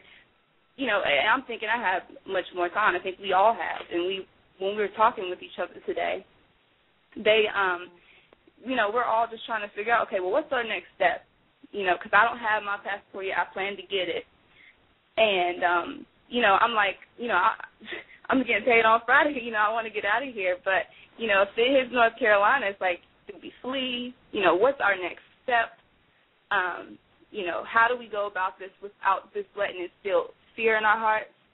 And my cousin actually just let me know now, because we're on a three-way call together, and she was just letting me know now that the claim in which they arrested the people in Thomasville was for drugs. That's what they claimed. It was related to drugs. She said it was 54 men, also between ages 17 and 77. So, we're trying to figure out what the world is. Well, I'll tell you this.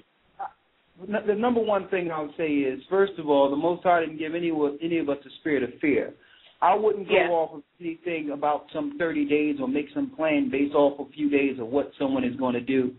We all know that the National Defense Authorization Act was passed, in which they can grab you and throw you away and throw you away and then throw away the key.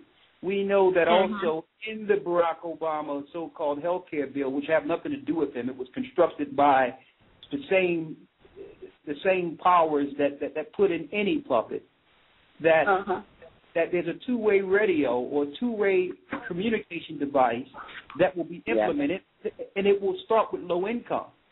You understand? It would start with those that are on welfare and social programs, and they will slowly, gradually implement where it would be a requirement for you to come down and get your RFID chip. But I don't think it's going to be something initially enforced within the country because there's too many people. Unless there's a disaster or something that's unforeseen, there's no way they could implement something like this in 30 days. All right? Now, also... whether or not they can begin in certain areas, especially in poor neighborhoods, to suggest it, of course. There's people who are chipped now. But I wouldn't put no emphasis on trying to do something within 30 days based on what you're seeing in the news and some people getting arrested that you don't know the details. You understand? Yes, and I know that right. my brother Shamar, they have more information about this and so forth. He was just saying that guys, with AK-47 strapped to the chest that were arresting these people that supposedly from what he had understood had not done anything wrong. And this is not major news, on our TVs here in North Carolina. Listen to me. I don't know. You sound pretty young, but you have to realize that a lot of this is hearsay. You're not doing anything wrong. Yeah. That's the point. You keep your nose clean and you follow the truth and you follow the commandments. You follow Christ. You do what you need to do, and you'll be fine. Okay? Don't focus. Sometimes we can get so caught up into all this information and becoming aware that it brings forth a paranoia more so than a spiritual. It becomes something else. It don't become a spiritual awakening and operating organically. It's like you're looking for information to feed paranoia. Not yourself, but others can be doing that. All right? So definitely understandable. Just be wise as serpents, harmless as doves. Keep your eyes open. Follow the Most High, and prepare accordingly with wisdom. Okay. Now we're going to take your information so that there's a call for you. We're going to put you back in queue because we really want them to ask him a question. But I'm going to say this, sister: do not panic.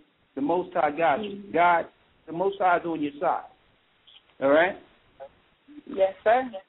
Block out paranoia. You can't focus in a paranoid state. All right? Yeah. All right. All right. Well, brothers, I'm going to have to run along now, but I've enjoyed this immensely. If next week, do you do this every day or every week or what? We do this once a week. Once a week. Okay, if you would like me to be on again next week, have your producer give me a call. This time I'll know. I just came on spur of the moment because he called me, and because I wanted the opportunity. But if you want to talk to me again, I'd be more than happy to next week. If you have him give me a call and we can make arrangements for it. Excuse me, sorry. Can everyone hear me, Brother Allen? Would you be able to take about 2 or 3 more callers before you go? I was gonna make them quick and get in the calls that lead in directly. Okay, maybe a few minutes because I have an appointment at 4:30 my time. I don't know what time it is there. All right, let me bring a couple more callers in. I don't want it to end up like last week where everyone missed out. But if you're willing to come on next week, like you're saying, we can continue it there. But Okay, that'd be good if you'd like. All right, let me open the queue again. Yeah, brother Enoch with a comment, and I don't know if you could leave it down to like a minute so I get two more in. Hello, brother Enoch? Oh, shalom, brother Ricard and brother Al and everyone that's listening. It's my first time calling. I just had a few questions. I know the brother said that he's not into the Jehovah's Witness faith anymore, but I just had a question on where did the Jehovah's Witness get the doctrine that only 144,000 would see the face of God or something to that effect. I'm not 100% sure or where they got that from, because according to the scripture, the 144,000 were 12,000 out of every tribe of Israel. So I just wanted to know where did that come into play in the Jehovah's Witness religion? Okay. And did they believe that those people were Israelites? The term 144,000 is found three times in the scriptures, and one time in Revelation chapter 7 that you just mentioned, 1 through 8, where it talks about there will be 12,000 from each tribe of the nation of Israel, and that it would, and it gave 12 tribes, but it excluded the tribe of Dan and the tribe of Ephraim, because they both rebelled against Davidic rulership, and they didn't want to have any part of David's rulership or his line.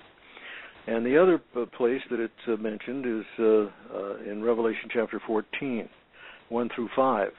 And in there it talks about that, well, let me read it from the King James. It says, "And look, and lo, a lamb stood on the Mount Zion, and with him 144,000, having his Father's name written in their foreheads. And I heard a voice from heaven as the voice of many waters, and as the voice of great thunder. And I heard the voice of harpers harping with their harps.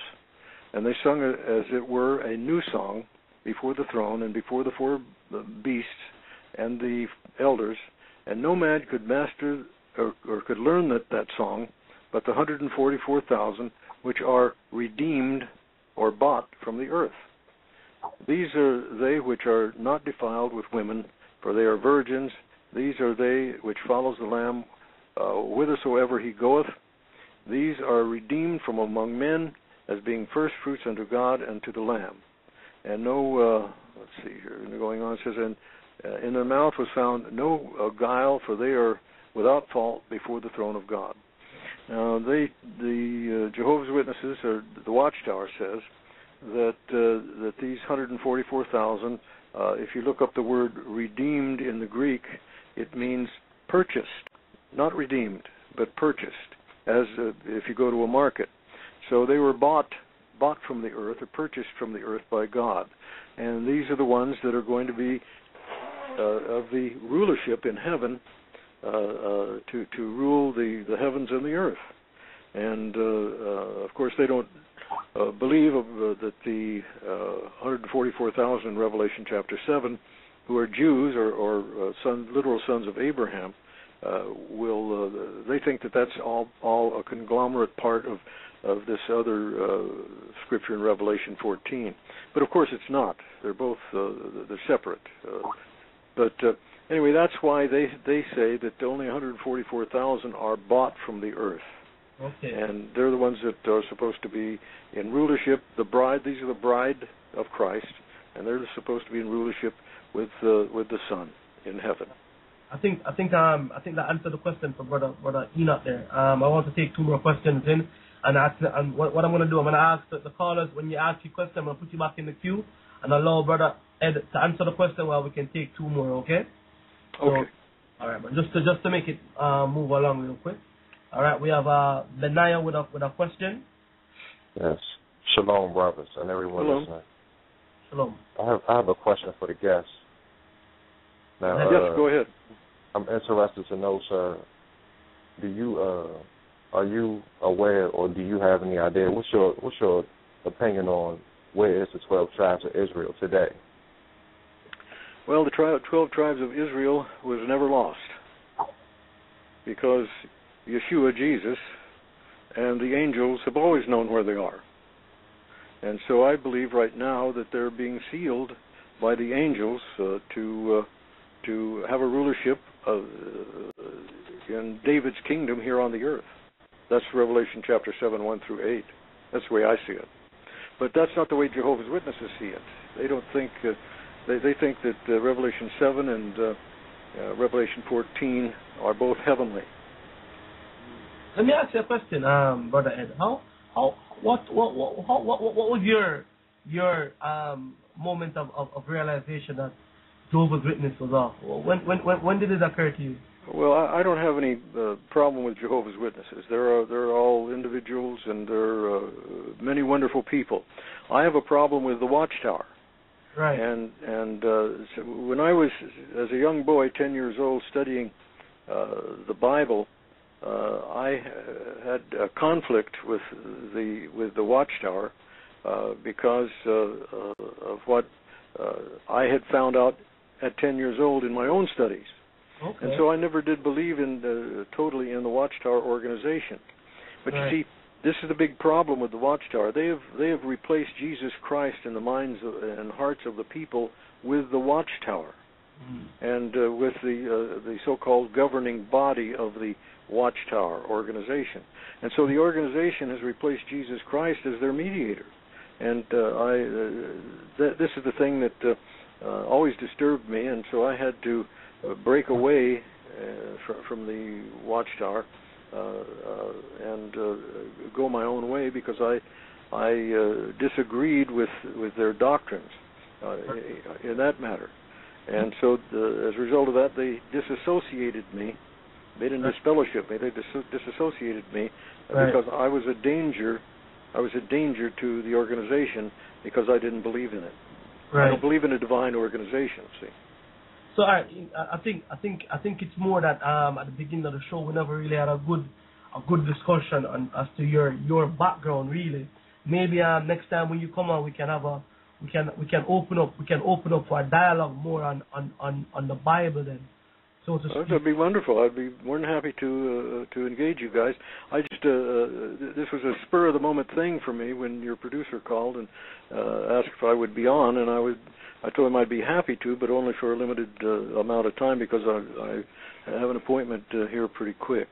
All right, but thank you for taking the time out. Well, thank you for all of you brothers. I appreciate your studiousness and your research into all these things, and your wanting to know, because most people don't want to know, And so this is it's a wonderful program, and thank you for having me, and God bless all of you. Man, thank you for coming on, and I'll let the producer contact you again, so we can arrange for another show, and then we can maybe on that show, like I said, open the platform for, we can go into the Bible, That would be wonderful. Thank you very much, and I'll talk with you later. Rakar, anything you want to say before? Yeah, well, bless you, brother, and thanks for coming on, and I hope you can take that information we sent to you and I certainly will. Do something good with it. Thank you, and shalom. All right, shalom, brother. All right, I'm gonna take a quick break. We are down to the 48 minutes of the live show. All right, you're locked into the Search Engine International, and I'm your host, Brother Gocc. And we'll come back. We're gonna open it up and for discussion. Hold up, Gocc. Before you open it up, I'd like to say a few things here. Go ahead. If you don't mind. Number one, it's becoming a little frustrating with some of the guests that come on who shy away once we begin to scratch the real surface. Like, what is it that make them, I would say, shy away, or what is it that makes them hang up or not want to be associated when we come to a consensus? I'll tell you what, let's take a break and then I'll just come back and explain it once I'm done. Let's go ahead, let's take a break. Because I'm just saying that there's a little frustration that comes with people come on and eventually they hang up when they see the loose ends being tied, when it points to the real culprits in our society behind the false religion, behind the degradation of the earth, and behind the satanic agenda against Christ and Christ's people. I think that we need to come to a point where we're not just tearing down, like I said, the pinnacle or the arms of the religion, but going directly to the finance and follow the money from the past that have financed the satanic agenda so that we can find out what the real agenda is, opposed to these little religions who are just used to promote Satan's program in any given society or any given neighborhood. Yeah, man. You know something? Big trap there, man. Losing my train of thought. Alright. You know something? I want to say big up. I want to say big up to everyone who make this show up. The possibility, to make it go on. Brother Azariah, man, he does a lot of work in the background and to get the guests on and all that. You know, we wanted one Jehovah's Witness, ex-Jehovah's Witness on, and we ended up with two. And you know, we lost Rick Farron earlier on in the discussion, but Ed Allen, brought out some information. Seems like a brother that's willing to or open up to conversation. So hopefully we can have him on again, and and go into it. All right, I see the calls here, and I'm gonna ask everyone here who if your questions has already been answered, just push one for me. So it moves you back, it moves you out the queue, because the line here is jammed up. I see a lot of question marks here. So push one for me, please, so we can, I know who I need to get to, and make it flow. Alarica, are you there? Yes, I'm here. Yeah, man. Like before, man, it was just, I was thinking about like the same thing you said at the beginning of the show when we were talking to the first guest, Rick Farron. I was wondering, if it's a case that they don't know. I don't know, because it's like you said, it's one thing just saying, just talking about the organization, but when it comes up into going into the real mechanism of of what's going on and the agenda behind it, is like it becomes a sidestep. Yes, and that's the issue there. It's like you're only willing to reveal, and there's nothing wrong with revealing something that's wrong, but why stop at the organization? We know that it was built on Satan. So now that we understand it's built on Satan, let's go to what it was before it was an organization. What was that agenda? Who started that? Who funded that? And the more one go into this research, it links back to one organization, the same bankers that are imploding the earth right now financially. They have a satanic agenda. And until we can actually put a hand on what their agenda is, we're just chasing our tails. We're just now revealing what they have known from the beginning, that these organizations are satanic and wrong. And see, there's another question, and maybe I'll ask this question next week. Can we now come to a consensus and agree that every Christian religion that was set up in America was under Satan from the beginning? Hey, that's a question that... Can we now come to that consensus that not one religion that came to America from Europe was under Christ?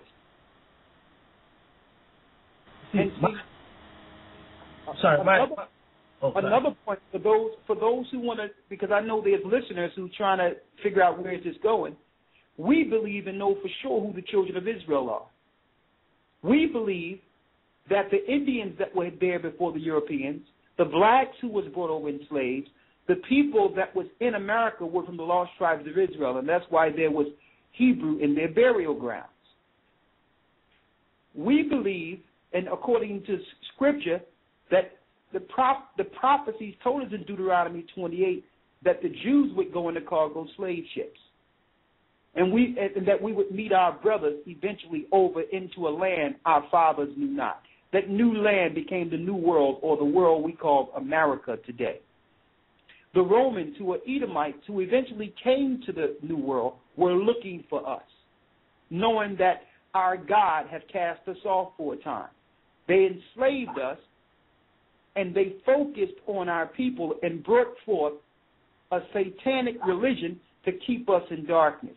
And through these so-called Christian religions, they would not identify who the true Israelites are, or who the real Jews were.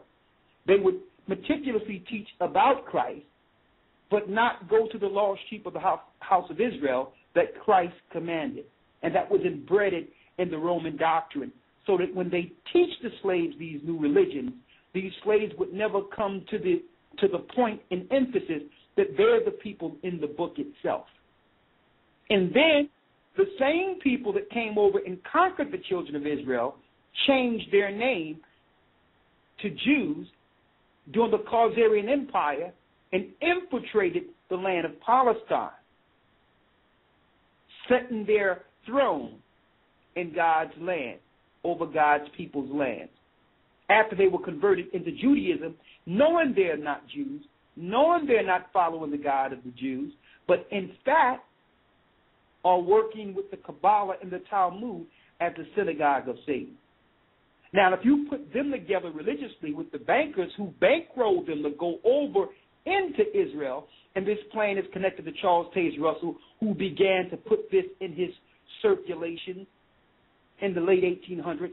At the same time, Albert Pike, another Jewish Zionist, who had a political agenda of getting the Europeans over into Palestine, then you begin to understand the true history of how Satanism was brought forth in the land of America and their true agenda. When they would go and sit in the land of the Most High, claiming they are the Most High's people. And while Christians are ignorantly taught that the Pope will go over there as the Antichrist, it's already being fulfilled, because it was written in their records that they will place their people over in the land who are against Christ. The Antichrist is already there. It's the people that are following the Talmud, the people that are following the Kabbalah, the people who are claiming to be Jews and are not, but are the synagogue of Satan. And until these people who are waking up, until you're willing to stand up to truth and bring that forth, you will never identify the truth, and you can never say that I'm down with Christ and Christ is the truth when you can identify Christ's people. When you can identify the people of the curses written of in the scriptures to the poor people who are suffering in the world today, being slain by the Romans, being slain by the European illuminist powers at the head, the Queen families who are eugenicists, the Bush families who are eugenicists, who are destroying the children of Israel the same way they did it in 70 A.D., before our forefathers ran into Africa running from Roman persecution. After that, during the Renaissance period, the Beaujeu family came on the scene, which were Romans and Edomites, and began to whitewash all the dark images in Europe to make us believe, the slaves, that everyone in Europe were white, that Christ was white, that Mary was white, that the disciples were white. And they even beheaded King James, a black man, and put a German on the throne. So until you are ready to actually delve real deep and come to the realization that if you're going to start exposing Jehovah's Witnesses, then you have to expose the whole construct that created the Jehovah's Witnesses. And that leads you to one point, that the blacks and the people that are suffering in this earth are in fact the children of Israel suffering Roman persecution. And one day Christ will deliver these people. Now that have been those who didn't know what we thought, and now you can understand why we ask certain questions, because you have those who would like to scratch the surface, but when it comes a time that we look to tie this in and ask, well, how could the Jehovah's Witnesses or the Mormons become such a great power religiously without financial backing? And why would bankers who will take your house if you owe 3 months back, they looking to foreclose? How would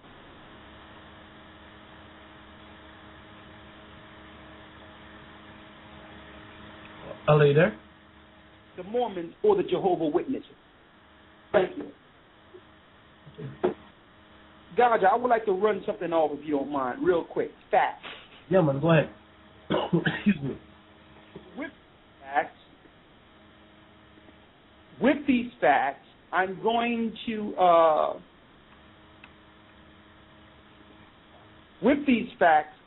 put out the bibliotecaplays.net. That's BIBLIOTECAPLEYS.net/Russell.htm. What is this? This is record on the Russell bloodline. Who are they? And this is what I sent to that brother who was on the line speaking of Jehovah's Witnesses, and in hopes that he would bring forth the truth concerning the Charles Taze Russell's bloodline. And I put it out there so that you all could download this if y'all want to. The true agenda of Charles Taze Russell. Let's just go into some of his ritual sites. That's in there. The Canadian citizens who have tried to find out why the Watchtower Society in Canada are allowed to evade taxes. Okay? One thing before we got somebody on, but I want y'all to understand this. Here are the fraternal organizations connected to Charles Taze Russell. Charles Taze Russell was a Knights Templar Mason of York Rite in Allegheny, Pennsylvania. We all know who the Knights Templar job is, to eradicate Christ out of the earth and those who follow Christ. Harvey D. Russell was a Mason of Pittsburgh. John Russell, he was a pastor.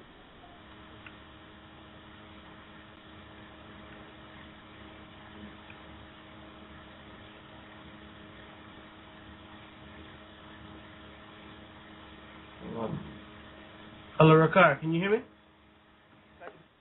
Clear. Hold up, I just lost it for a minute then. Excuse me. Hours, mine. Yeah, you're going in and out. Okay, well, we'll open up for the calls and I'll just bring forth this later. Okay then. But before that, just make sure that your connection is clear. I don't want you to miss this one. Go ahead. Let's do a sound check. Can you hear me? Yeah, it seems that my internet is working fine right now.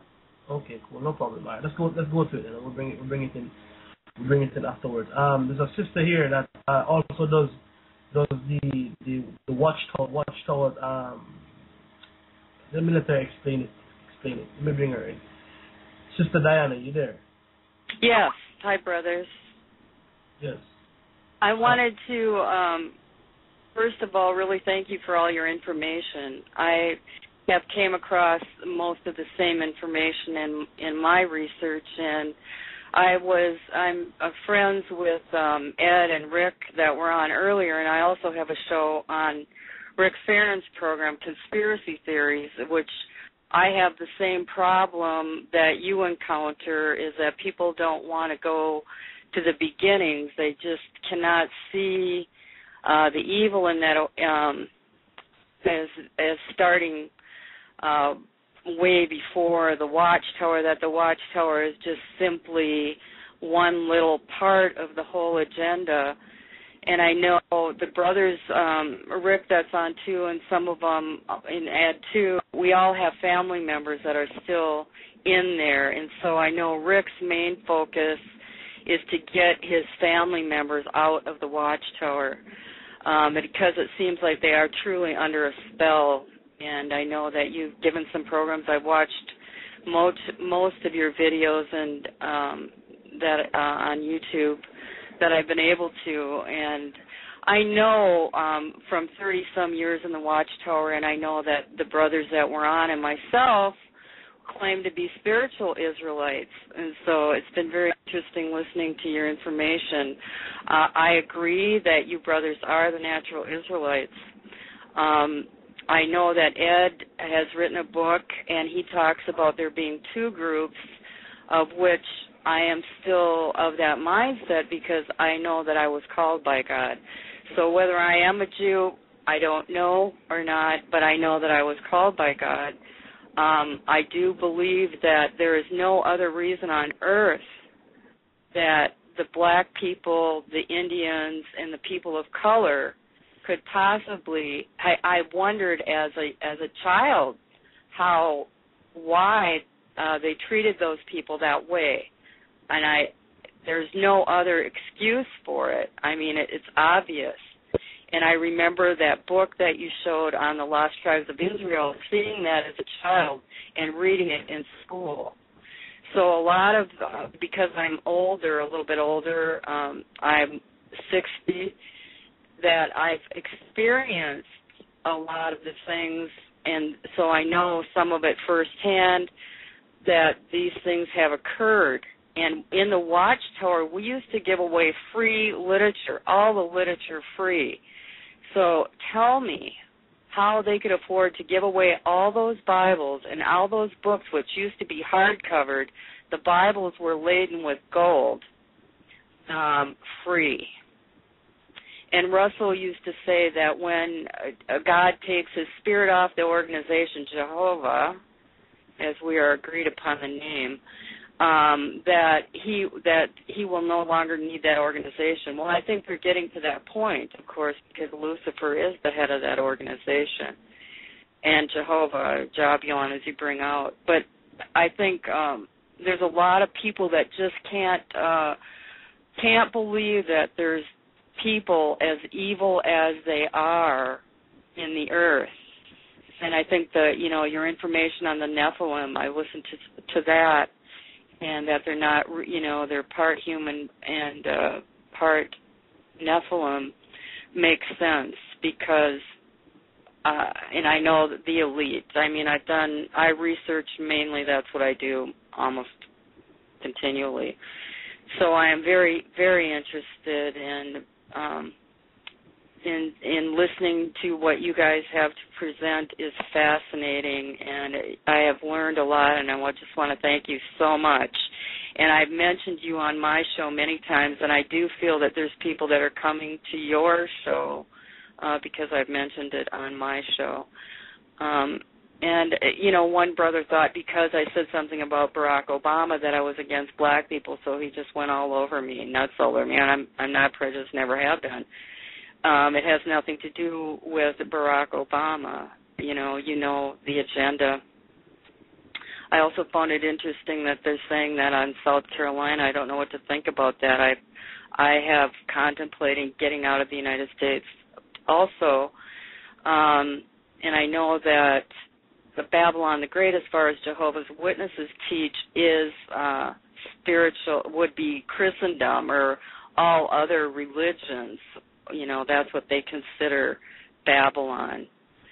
And so many people have been misled, to think that they're out of Babylon or people that, live outside that. But what I have found, I keep going on here, is that a little bit of truth in every religion just about is, I've gone through them all, that no one has it all right, but each one has something that I think holds people there,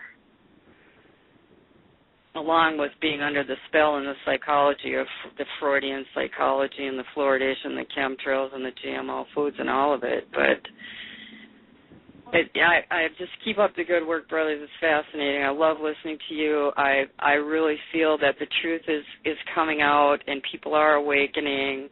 And just all praise again as to Ahaya, and I love that name, Ahaya and Yeshaya, and I'm so happy to know that the name and not Lucifer's name, which most people would be mortified if they actually knew they were calling on Lucifer. Okay. I just wanted to say real quick, thank you for your testimony. That's number one. Number two. You're welcome. On to number two, it's humbling to hear someone coming forth with the truth. And the Bible tells us that in days that everyone will come from throughout the four corners and admit that their fathers have inherited lies. And I'll say this, whether you Jew or Gentile, you can be accepted in the truth of Christ if you're willing to accept the truth, the whole truth. And the biggest deception within Christianity is that they hide the fact of who God's true people are, but claim they accept Christ, but yet they reject Christ as people. Yes, and it's so obvious because of people like Margaret Sanger and Freud and Hitler and all of them that have tried to kill the chosen people. I mean, there's no other reason, logical explanation for anything that they've done. And and you're bringing out a lot of this information to people around the world.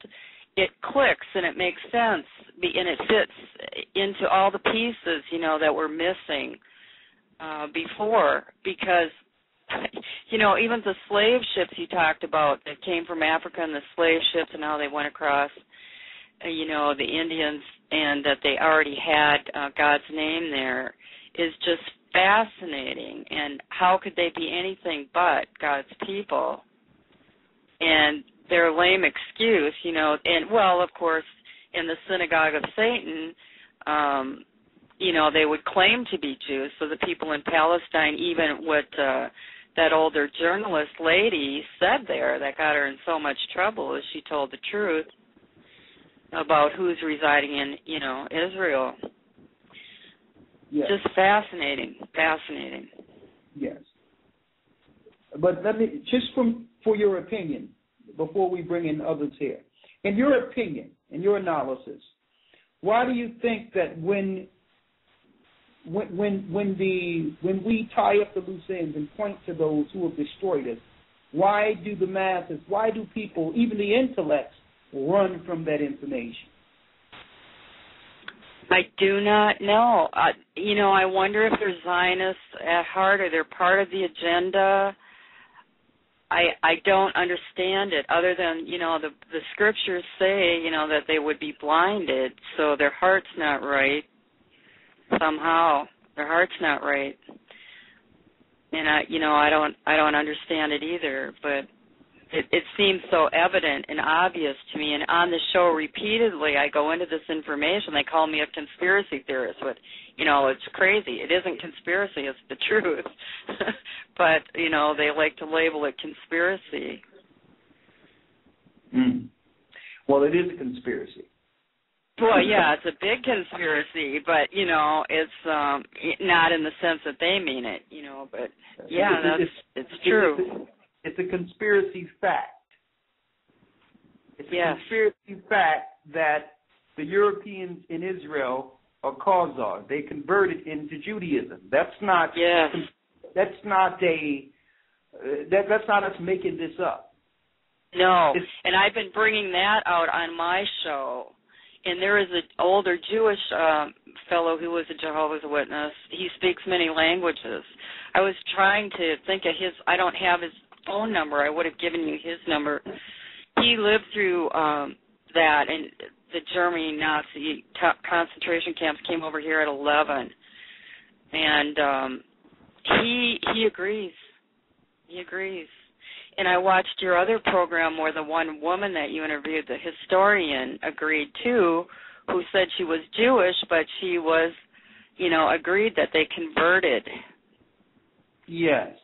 And so that is so. Yes. And Helen Thomas, when she said that, of course, they got her fired immediately. Yeah. So she's going to be back on next week also. So what we're going to do is we're going to put you back on hold. Just press 1 to go back in the queue because others are waiting.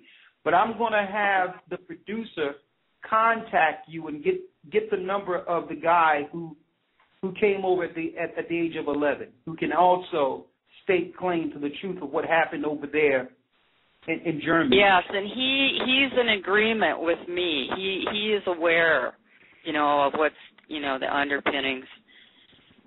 Okay. So, yes, that'd be great. Are we going to Shalom, brother. Thanks a lot. I love your show. I really appreciate it. Well, bless you. Just press 1 and go into queue, and someone's going to come in and get that number from you, okay? All right. All right, bless you. Thank you.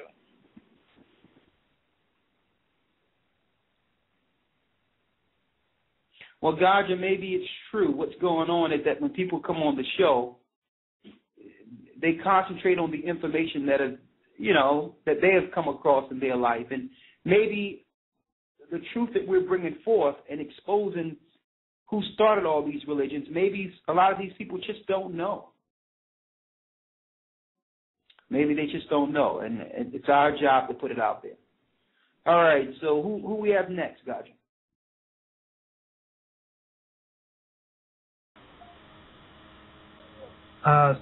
Sorry, my mic was on mute just then. Yeah, man, you're right, Elder man. I mean, some people probably just, genuinely don't know. Yeah, but it's okay. So we just can't. You know what?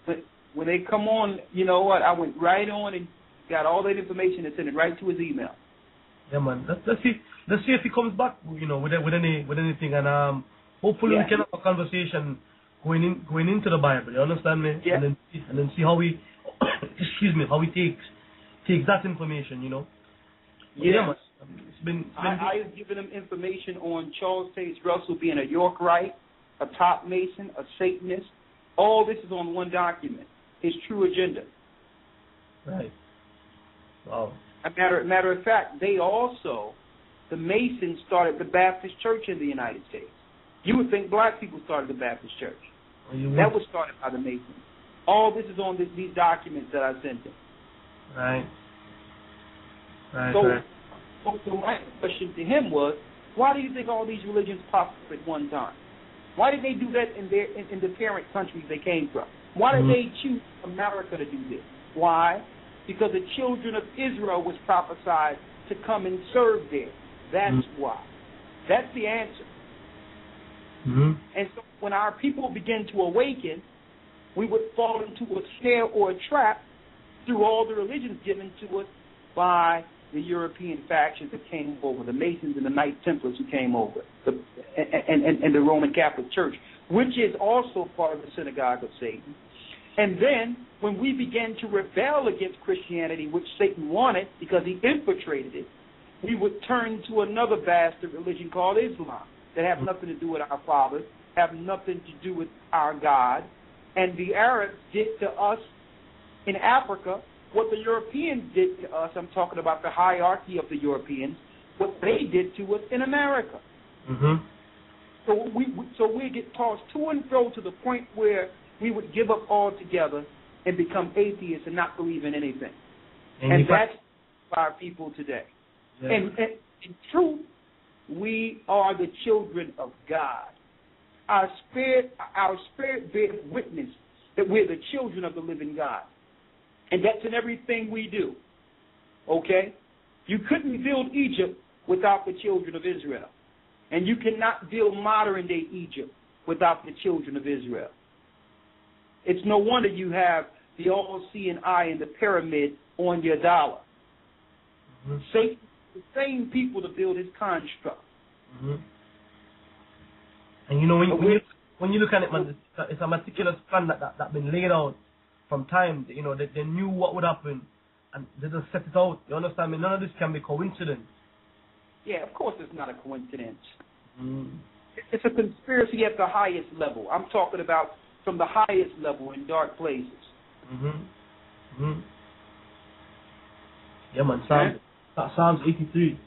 All right, let's just open the calls again. We're down to the last 5 minutes of the live show. Excuse me. The numbers to call is 646-200-4309. If you're unable to get in, we're going to open up the Ustream for the final hour.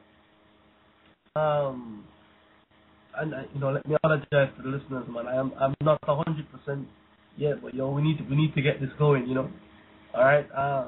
Let me repeat the numbers: 646-200-4309. You into the search engine international, and the topic tonight was Jehovah's Witness. Really, but it goes where the Most High takes it. All right. The next caller in is Brother Sean. Brother Sean 904. Are you there? Hey, shalom, brother. Shalom, brother Gocc, and shalom, elders. I guess my question is just actually a basic Bible question or whatnot. I don't have my Bible on me because I'm actually out at the grocery store. But my question is how Christ talks about how nobody has ever seen the face of the Father or whatnot. Nobody ever seen the Father. Now, when you go back, I believe it's in the book of Exodus when Moses asked the Most High to see him, and of course the Most High says, no, you can't see me, basically, you know what I'm saying, but, I'll put my hand over your face and you can see my back part. When Moses opened up his eyes, was that actually Christ that he was seeing, or was that actually the Most High? It was Christ. So it was Christ that he was seeing? Yes. When you look at that messenger, that angel of the Lord in Exodus, the Hebrew word links to messenger or intercessor. Okay. Got it. All right, yeah, that was pretty much my question. Enjoying the show, brothers. You guys continue to do great work. Brother Gocc, I hope you feel better, brother. And elders, stay safe and continue to do the work, brothers. Bless you, brother. Shalom. Thank you. Shalom. It's ironic also through all religions, through all Christianity, they have one ties that bond. They all believe that the Israelites are done away with and no one can recognize who they are today. I don't care what religion you go to, we can identify all people in the earth back to ancient days. We can identify Asian people. We can identify European people. We can identify African people back to their ancient fathers. But out of all the families of ancient times, the only people that no one can identify and put their finger on are the children of God written of in the Bible. Now hold up. Doesn't that interest you if you are a Bible believer? Doesn't that make you ask and go, well, that's interesting that I can trace back everybody else except these chosen people. Who would hide these people? Satan. And how is he hiding them? Through religion. Because if the children of Israel don't know who they are, then Satan can attack them and destroy them. Why? Because if we go back to our historical understanding, then we can link our families back to 70 A.D. when the Romans destroyed us. We'll understand that the children of the serpent would be looking to destroy the children of Israel today. So, of course, he would teach them it doesn't matter that they don't exist, because he's looking to destroy them. We're living in Jacob's trouble. People talk about the New World Order, conspiracies. They talk about all these things, FEMA camps, and none of these Christian pastors or anyone out there have related this to the Roman Empire construct looking to destroy us once and for all throughout the four corners of the earth. How is it, with all this understanding and intellect, you all haven't put it together yet? The same people in your ghettos who you thought was nothing are the children of God. We received the law, statutes, and commandments on Mount Sinai. We fell from our God by following the ways and the gods of the Gentiles. And when we awaken in our captivity, we believed that the Gentile gods were our God. But through the Spirit of Christ, through the Spirit of Yeshua, his anointed Savior, he died so the Holy Spirit could come in the end days and reveal the truth to his children of Jacob, that the Most High will receive them back, even though he rejected them in old time. Through Christ's blood being that sacrifice, we can now come back as the children of the Most High. And this is the piece that Christians must put together. Israel did not do away, God did not do away with this people. How is it he can forgive everyone else and not his own people. It's a rude awakening. It's a rude awakening going on in the earth. The Most High is shaking those dry bones, and they're coming out of their graves. And what will stand a great exceeding army like we're not Muslims. We're not modern day Christians. We are what we call pre-Constantine Christians. We are the Christians that were before paganism was injected within Christianity. We are the children of Israel. We are the real Jews that the Bible speaks of. Okay. All right. Let me yield. I heard we're in overtime now. Yeah, man. We just went into the overtime. All right, and for everyone who here with us now, if you get cut off, open up the Ustream. You can listen to the show on the Ustream account. Ustream is up, and if they come on the line, make sure that they don't hang up. Just push 1 to get back in queue, because if you go out, you're out for good. Yes. So, but Ustream is up. Okay. All right. Let's just take some more calls in. We have Brother Judah with 2 questions. Let's go to Brother Judah. Actually, hold up. Yeah, Brother Judas. Shalom, brother. Shalom. I wanted to ask. I was reading the book of Jasher, and I was reading the book of Jasher, and they were speaking on how the animals used to talk. Right, so I wonder how they have these animated cartoons now, with animals talking. Is that something that they get that from? Is that something that shows people that the Bible is true? Like, does that relate to that? Well, I don't know whether or not they got that from that material, an animation with cartoons talking, animals talking. But I do know that once Adam fell, that cursed all of creation. And at one point, Adam could communicate verbally, and they could communicate back with him through conversation. You understand? At one point, that was taken after Adam and Eve's sin. But all in all, yes, the animals could communicate with man before the fall. And it's just like languages now. They speak in their own language and communicate with each other. Mm-hmm. All the time. Yeah. Just that we can't. But animals today, they grow together, they link in together, they know when to get up together. They have body language, they have communication.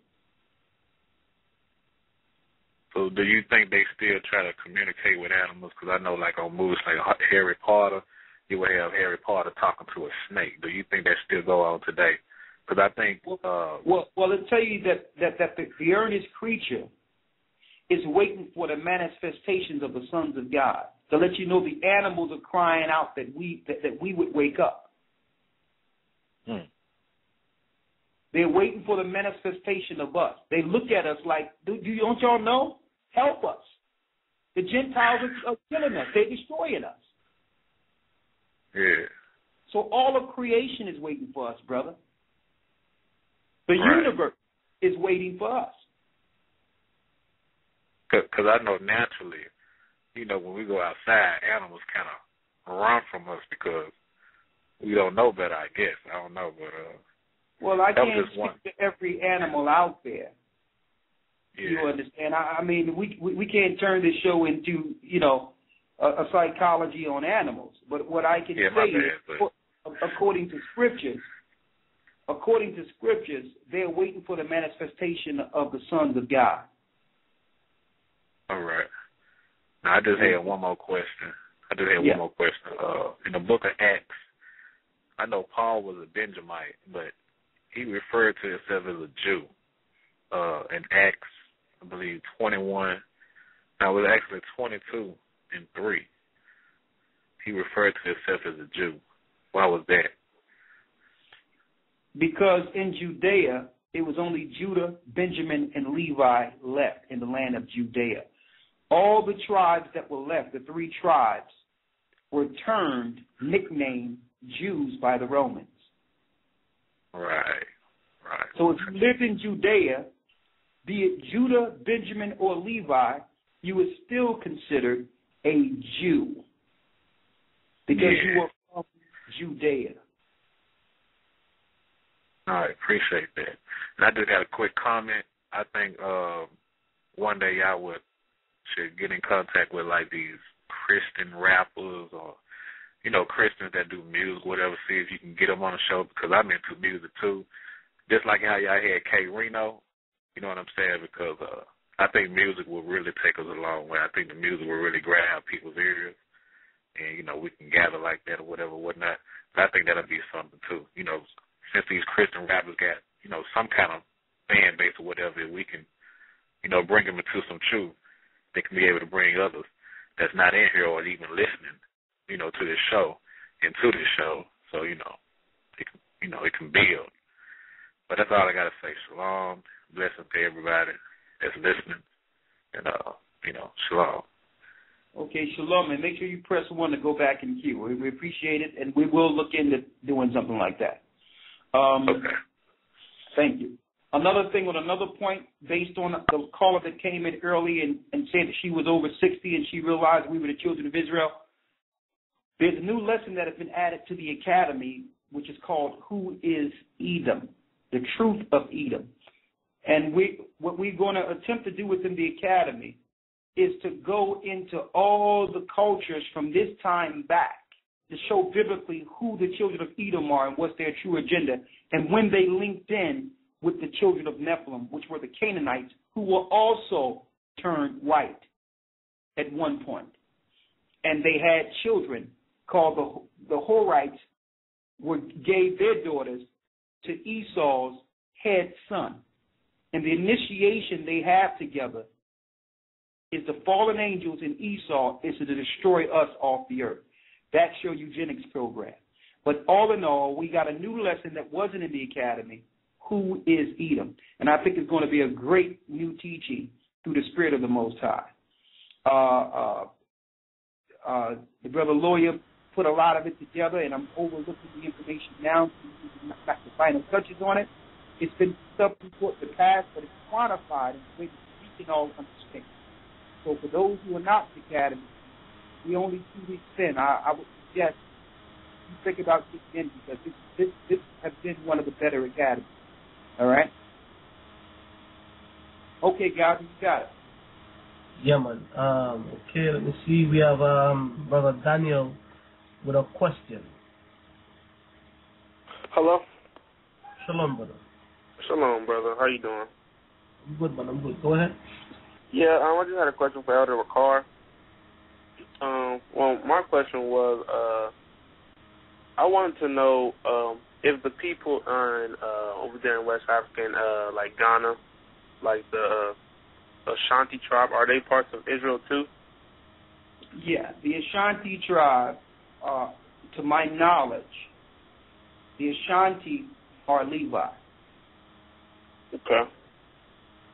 Like, do you have like any scriptures to prove that, or any like resources historical? Well, the scriptures is Luke the 21st chapter when it tell you that Israel ran into the mountains, fleeing Roman persecution and slavery. That mountain is the Atlas Mountains. We went around the Atlas Mountains into Africa. So that's the biblical proof. Mm-hmm. The historical proof is Hebrewism in West Africa. Okay. You would get that book called Hebrewism in West Africa. By Rudolph?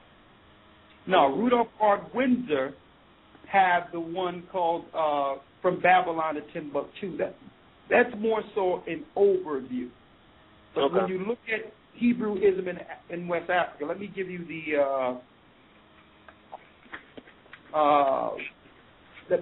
author to that particular one. Hebrewism in West Africa. I think the author is Akawa A. Kenyatta. Akawa, how can we spell that? How do you spell that? EKOWA. Kenyatta. KANYATTA. KANYATTA. Okay. All right. Also, I think the PDF is online too, and that was the original. That was the revised one, but the one you would like to get from the older time is by Joseph J. Williams. Look up that title. Joseph J. Okay. J. Williams, Hebrewism of West Africa. Okay. All right. And I just wanted to comment. I have another question about the sister brought up about the Obama health care law and being brought in March 23rd, 2013, or this year. Yeah. I wanted to know, what would you guys think, we should do, before that date comes? Well, I don't think you need to do anything before that date. I don't think that date has any merit when it comes to what will be enforced on the population as a whole. Like, for instance, the National Defense Authorization Act have already been signed, right? Mm-hmm. Yep. Do you see us in mass number being thrown into prisons and not tried? So just because the answer is no. Just because there's a date on something doesn't mean that's when it's actually going to be implemented on a mass scale. Mm-hmm. Okay. That's just the date in which they will begin the legislation to roll it out. So at one point, they probably start off in a small city, a small town, just to test it, so that they can get the analytics and roll it out and show people how convenient it is. So it's not going to come off as something being forced or compulsory at first. It's going to come off as a voluntary type of program.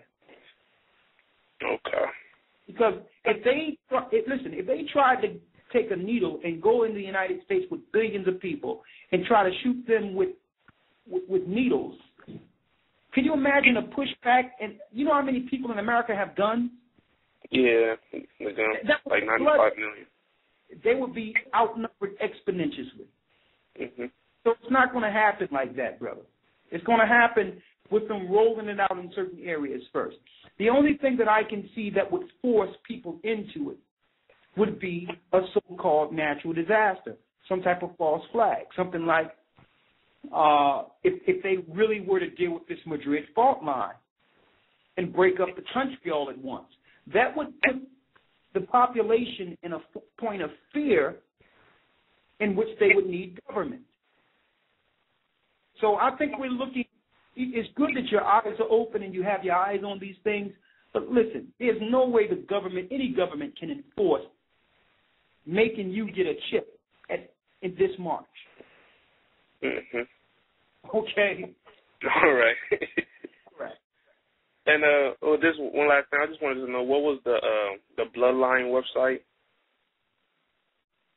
You wait. As soon as I took it down, right? One moment. One moment. Let me get it for you again. All right. All right. So I think that's why my internet was going in and out. Too many pages were pulled up. Oh, okay. One moment. I think I had too much going and trying to get this information. Hold on. It's Biblio. That's Biblio. Mm-hmm. Tech. TEC. Mm-hmm. Techable, which is TECAPLE. APLE. Mm-hmm. Yades. That's YADES. Mm-hmm. .net. Okay. / Mm-hmm. Bloodlines / Russell and I haven't scratched the surface of that information that's on that particular page, and there's many references for you too. Okay. All right. Well, thank you, brother. And I just wanted to say, keep up the good work. And I just been listening to you guys a lot, and I'm just now learning this truth. So I just wanted to say, keep up the good work and keep doing what you're doing. Okay. Well, bless you, brother. All right. Bless. Okay. Let me see here. We got one more call here. We have our brother Miriam. Shalom, brother. Shalom, brother. Shalom. How's everybody doing tonight? Shalom. Shalom. Quick, I had actually, just two questions. The first question, I was going over the lesson in the Hebrew Academy, the creation of the, I think it was the creation of the universe was one of the topics, I believe it was, and the PDF that came along with that. And it spoke about how Cain was killed by Lamech. And I have a book. I have the book, The Lost Books of the Bible by Joseph Lumpkin. And I was reading in the book of Jubilees, I think it was chapter 4, verse 31, and it spoke about Cain being killed in the same year because his house fell on him. He died in the middle of his home, and he was killed by the stones. With the stone, he had killed Abel, and by the stone he was killed in righteous judgment. But I do remember in the Academy of the PDF, it was saying how Lamech was guided by Tubal-Cain and killed Cain. Are you guys familiar with the difference in that, or is there something that I'm missing here? Well, we are knowledgeable of the difference in both those extra-biblical texts. Until we find out more information, we have to stick with the stories, and hopefully there's something that can tie in both together. You understand? Where it happened in Lamech, and one of the sons of Lamech, or whatever the case was, did that to the house also, in destroying or killing him in the house, or killing him, and that happened simultaneously. So until we can get that other piece, we can't say it's a contradiction, because it could have been two separate accounts of the same event. I see. So until we get another piece, we're just going to leave both of those there, but we can't call it a contradiction. You understand? It's a piece that has to be tied together. The same way when you look at what happened with Judas, one say that he fell and his stomach bursted after being, and one say that he hung himself. You understand? When he could have hung himself, and then his stomach could have burst as part of the hanging process. So it's things where it's contradicting each other. It could be two accounts of the same story, bringing forth more information concerning that particular act. You understand? I see. Okay. I understand. One more question. I was just wondering what your view is, or opinion is, on the decision on the fiscal cliff today, and how that what you think the next move is, or how that would tie in. Is this a false flag, or what was your opinion on that vote today?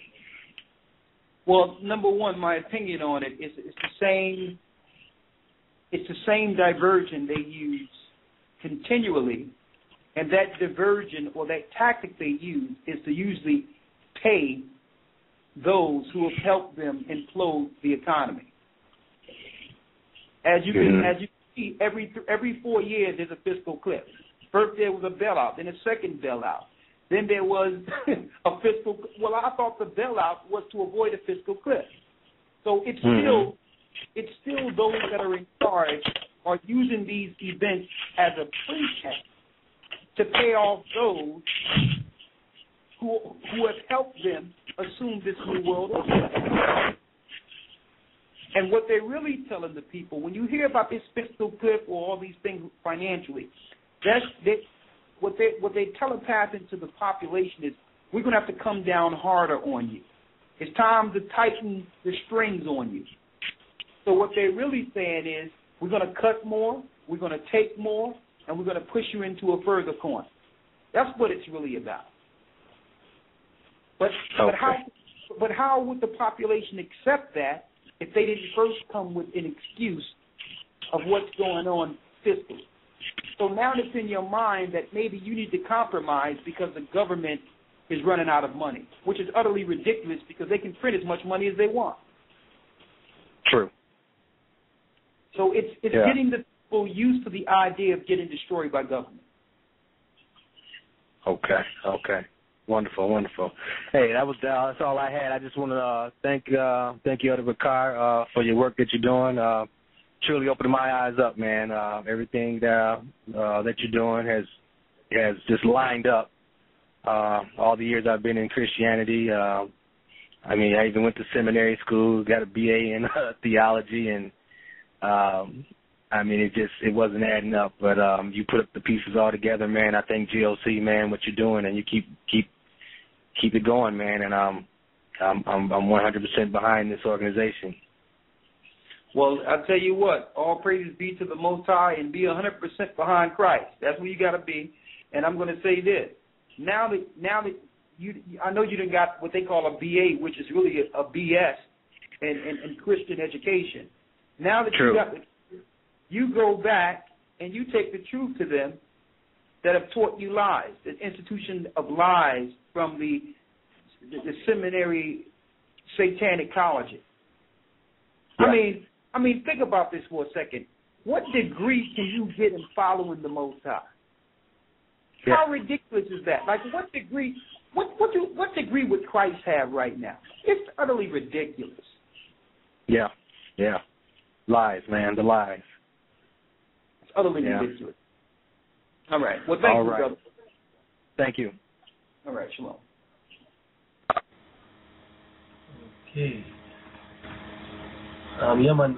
That's it for the callers at the minute. We have just over half an hour to go. Hello, are you there? Can you hear me? Yes, I hear you loud and clear. Yeah, man. Sorry if I'm coming a bit low. Yeah, man. That was it. That was it for the callers. It's been, I think we lost a lot of the people when we went into the overtime. There was a lot more calls here before.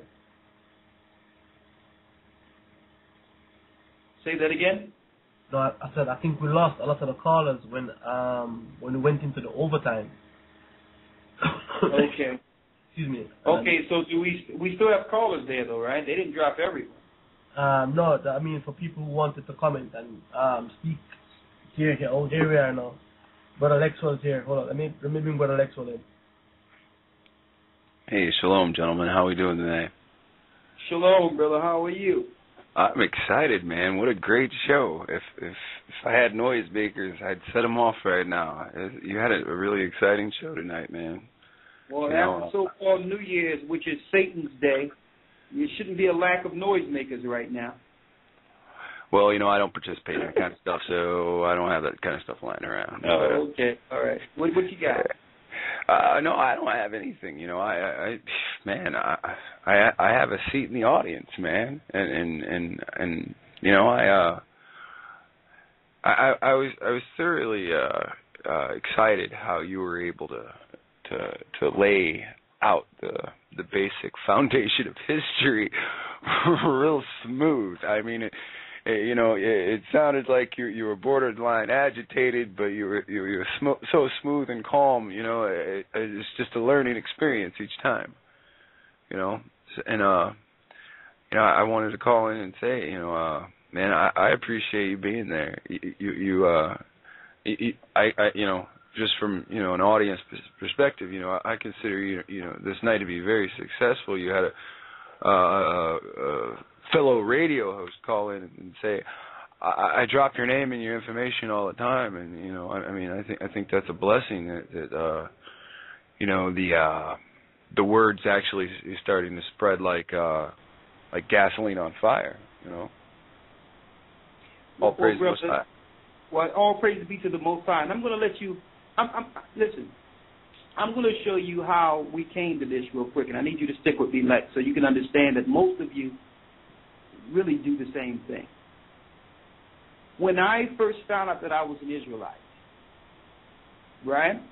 Right.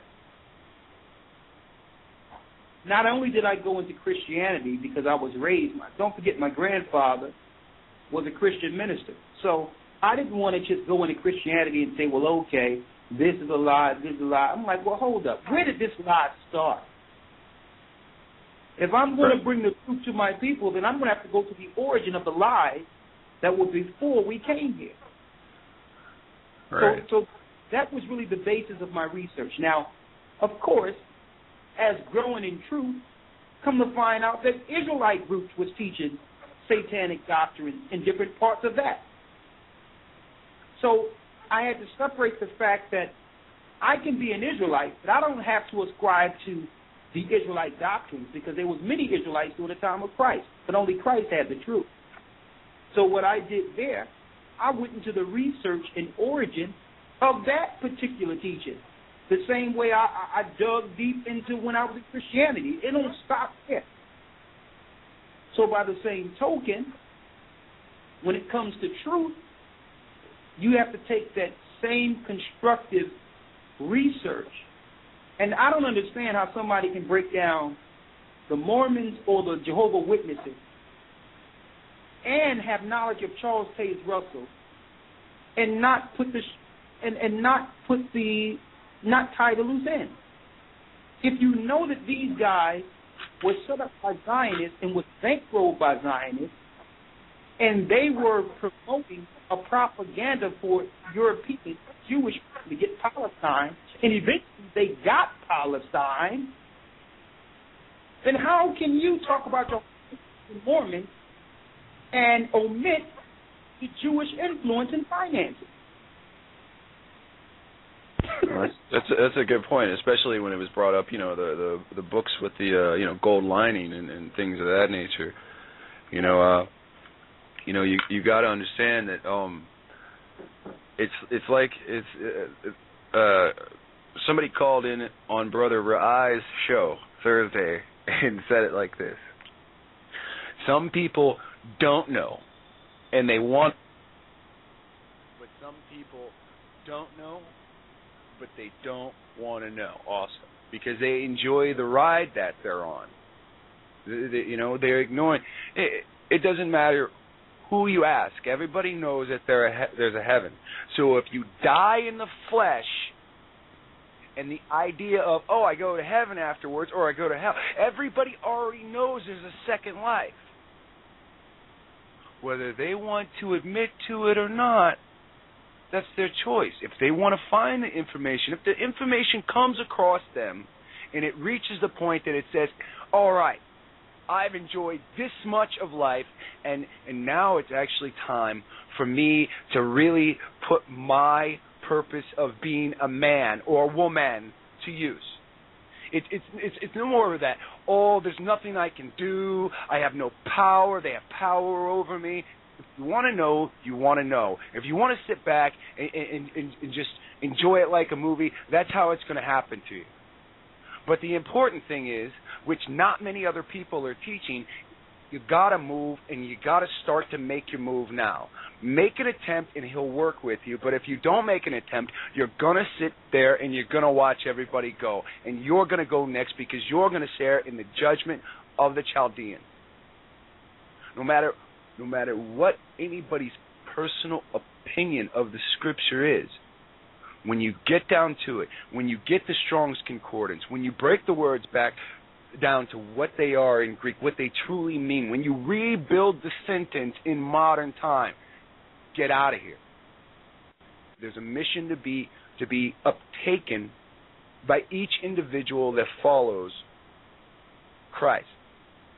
Whether they believe his name is Jesus, whether they believe that in the Old Testament it's laid out as Emmanuel, or whether they just view it as the Yeshua, the Savior.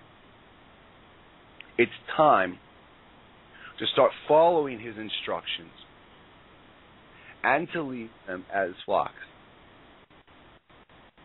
Because judgment's coming. I'm with you, brother. You're right on. Everybody. So go ahead, because we got a few more people. We only got a shorter time. You know I had to get you in here, but... Right on, brother. It seems that everybody's tolerance is running out. And this should be a sign. If you're overseas right now, so if you see this in the area that you're in, it's time to move on. Everybody's tolerance is running thin. And it's only going to be so much longer. But work with him, and he'll work with you, because if you turn your back, you might as well buckle your seat and just get some popcorn. Okay, brother, you're right on. Well, bless you, brother. Bless you, brother. We're going to put you in one. Just hit one so we don't lose you, okay? Even though we have Ustream going too, okay?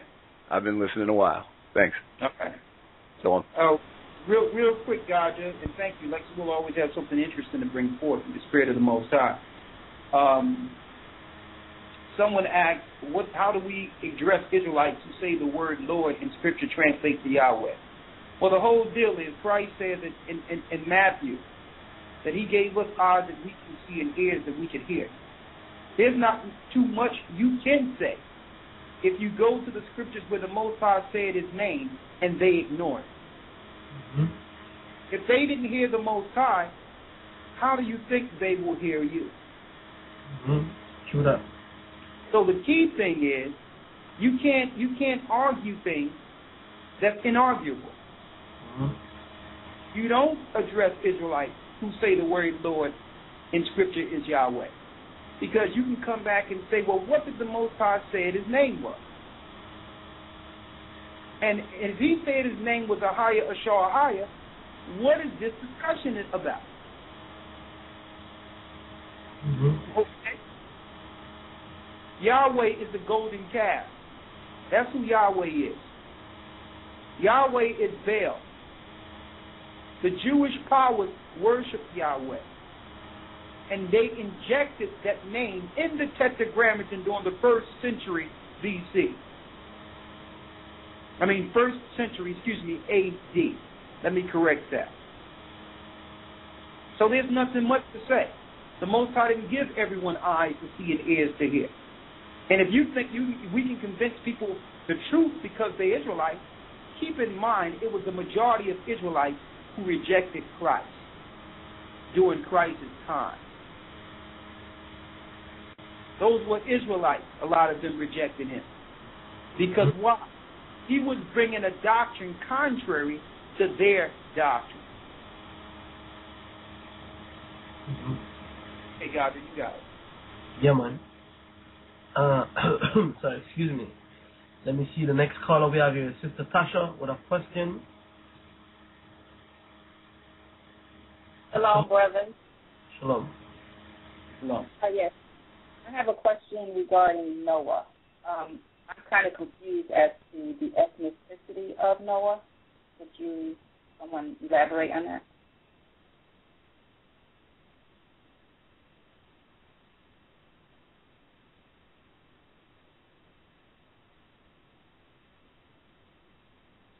Are you okay?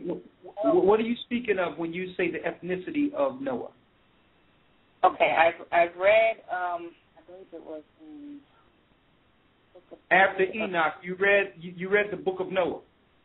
Yes, and it says how when he was born, and it states that when he was born, they were afraid that he looked different and he was so bright, and his hair was, I think it was whitish or something. Color they said, and I'm trying to picture. Well, how would that speak to his ethnicity? Because they say he was light in color. Well, we have light-skinned black people now. That don't change their ethnicity. Okay, so is it more like albino in color? Would it be?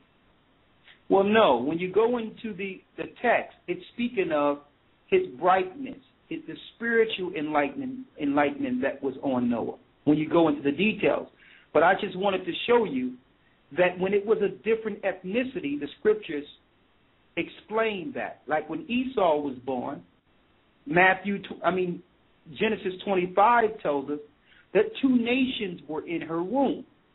Right. That's 2 nationalities. You don't see that with Noah. Israel is as a speckled bird. You get us from deep down dark chocolate to light as they come. Okay, so that doesn't change ethnicity based on their skin tone. We can have a plethora of colors of children. That's what we do. All nations came from us. Okay. All right. Set up. One more question.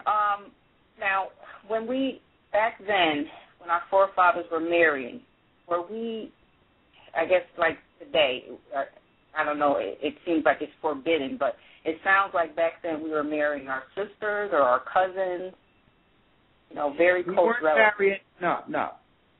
During the time of Genesis, before there was a lot of people, there was no choice before nations. There was no choice but for reprocreation when it comes to sisters and brothers. That's who Cain went and got a wife of his sister Awan.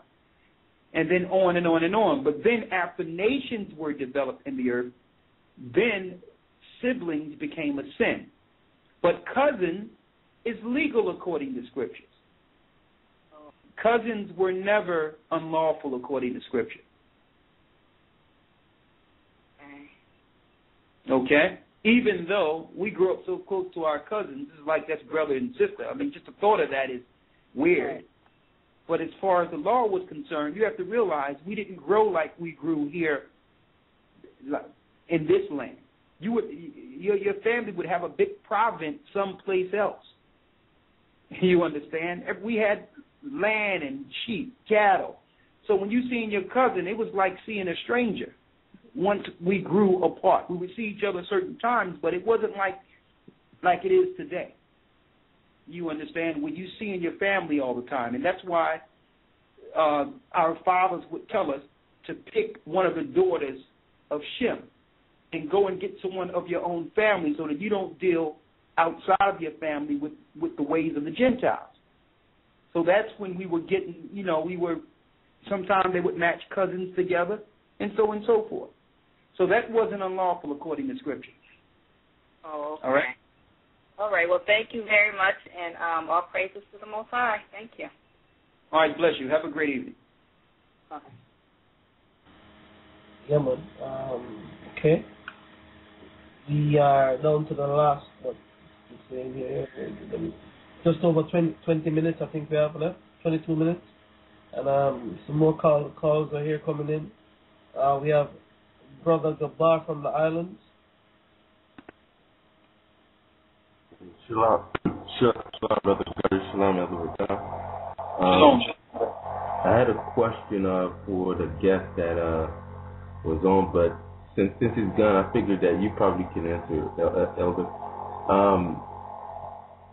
Why in the Bible, that the Watchtower, try to teach that Christ is Bible?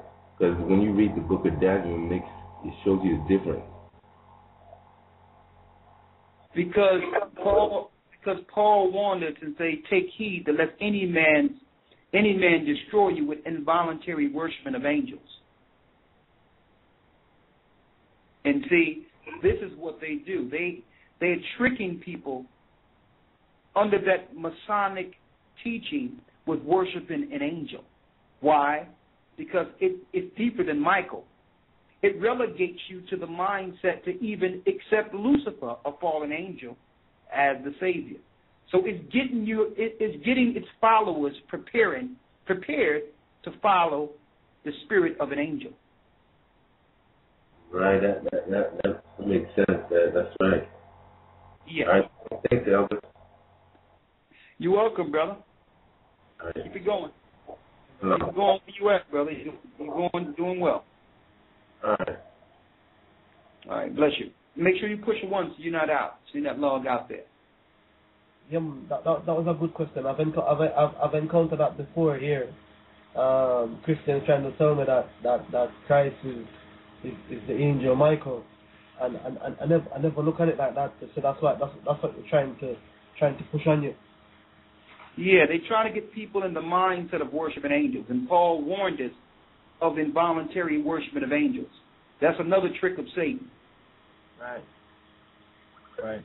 You see here with the next caller, we have Brother Lastin with a question. Shalom. Hello. Shalom, brother. Yes, how you doing, Brother Gocc? Shalom, Elder Ricard. How y'all doing? Shalom, well. Yeah, my question was about in Revelations when it says I heard another voice saying, "Come out of where my people." That voice, was it the voice of the Most High, or was it Christ? And my second question was, and I think it's in Revelation chapter 21. I don't remember the actual scripture, but I think it says that after, I think it was pertaining to after the 1,000-year period, or the 1,000-year reign, with what was it, God and Magog, they was going to get ready to do battle or something like that, and the ancients, it said something about the ancient was, came down with fire and devoured them, something like that. I was wondering if that was when Christ would be here on the earth, or I was a little bit confused to that fact right there.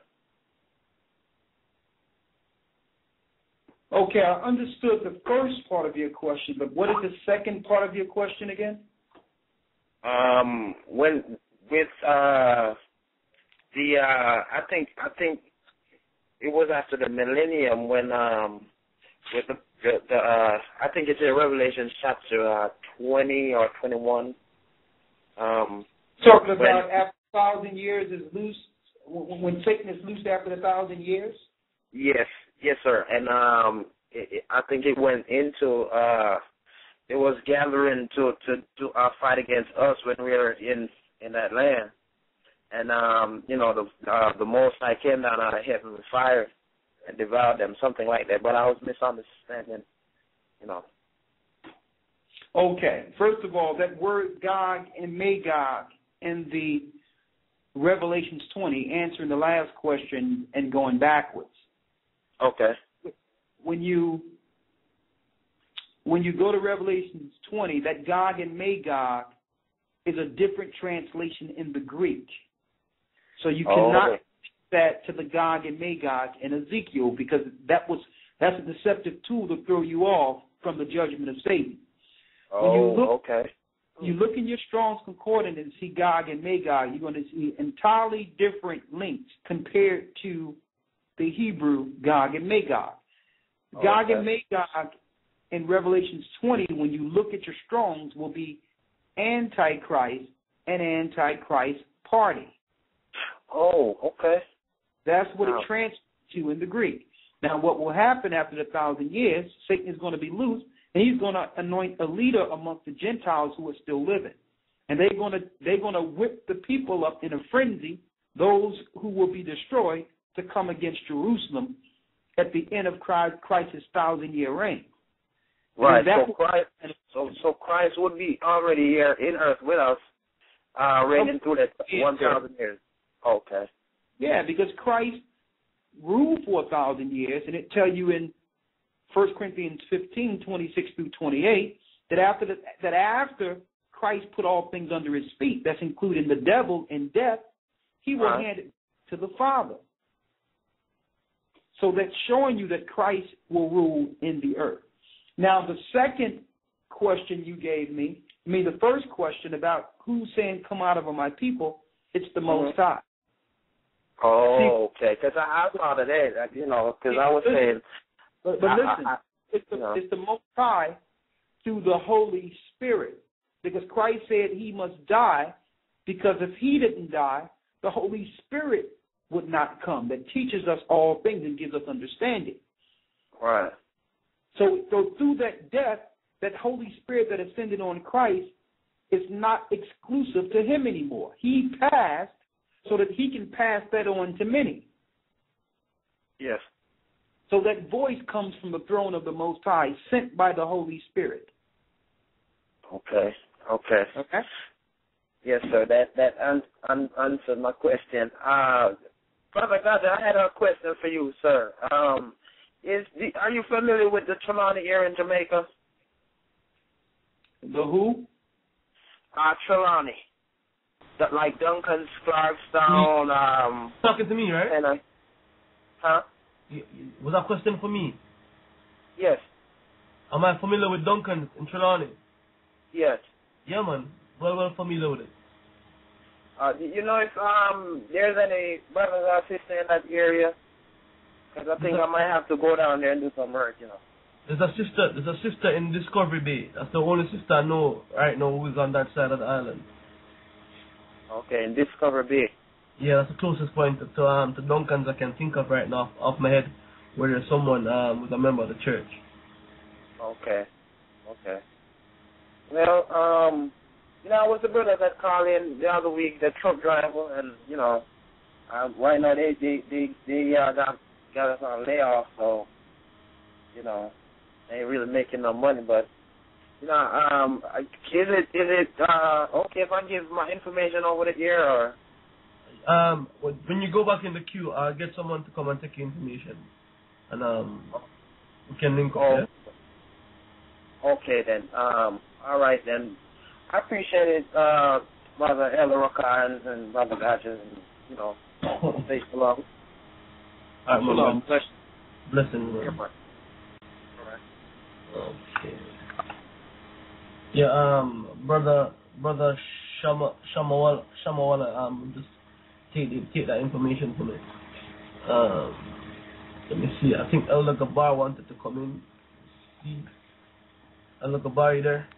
Shalom, brothers. How we doing tonight? Shalom.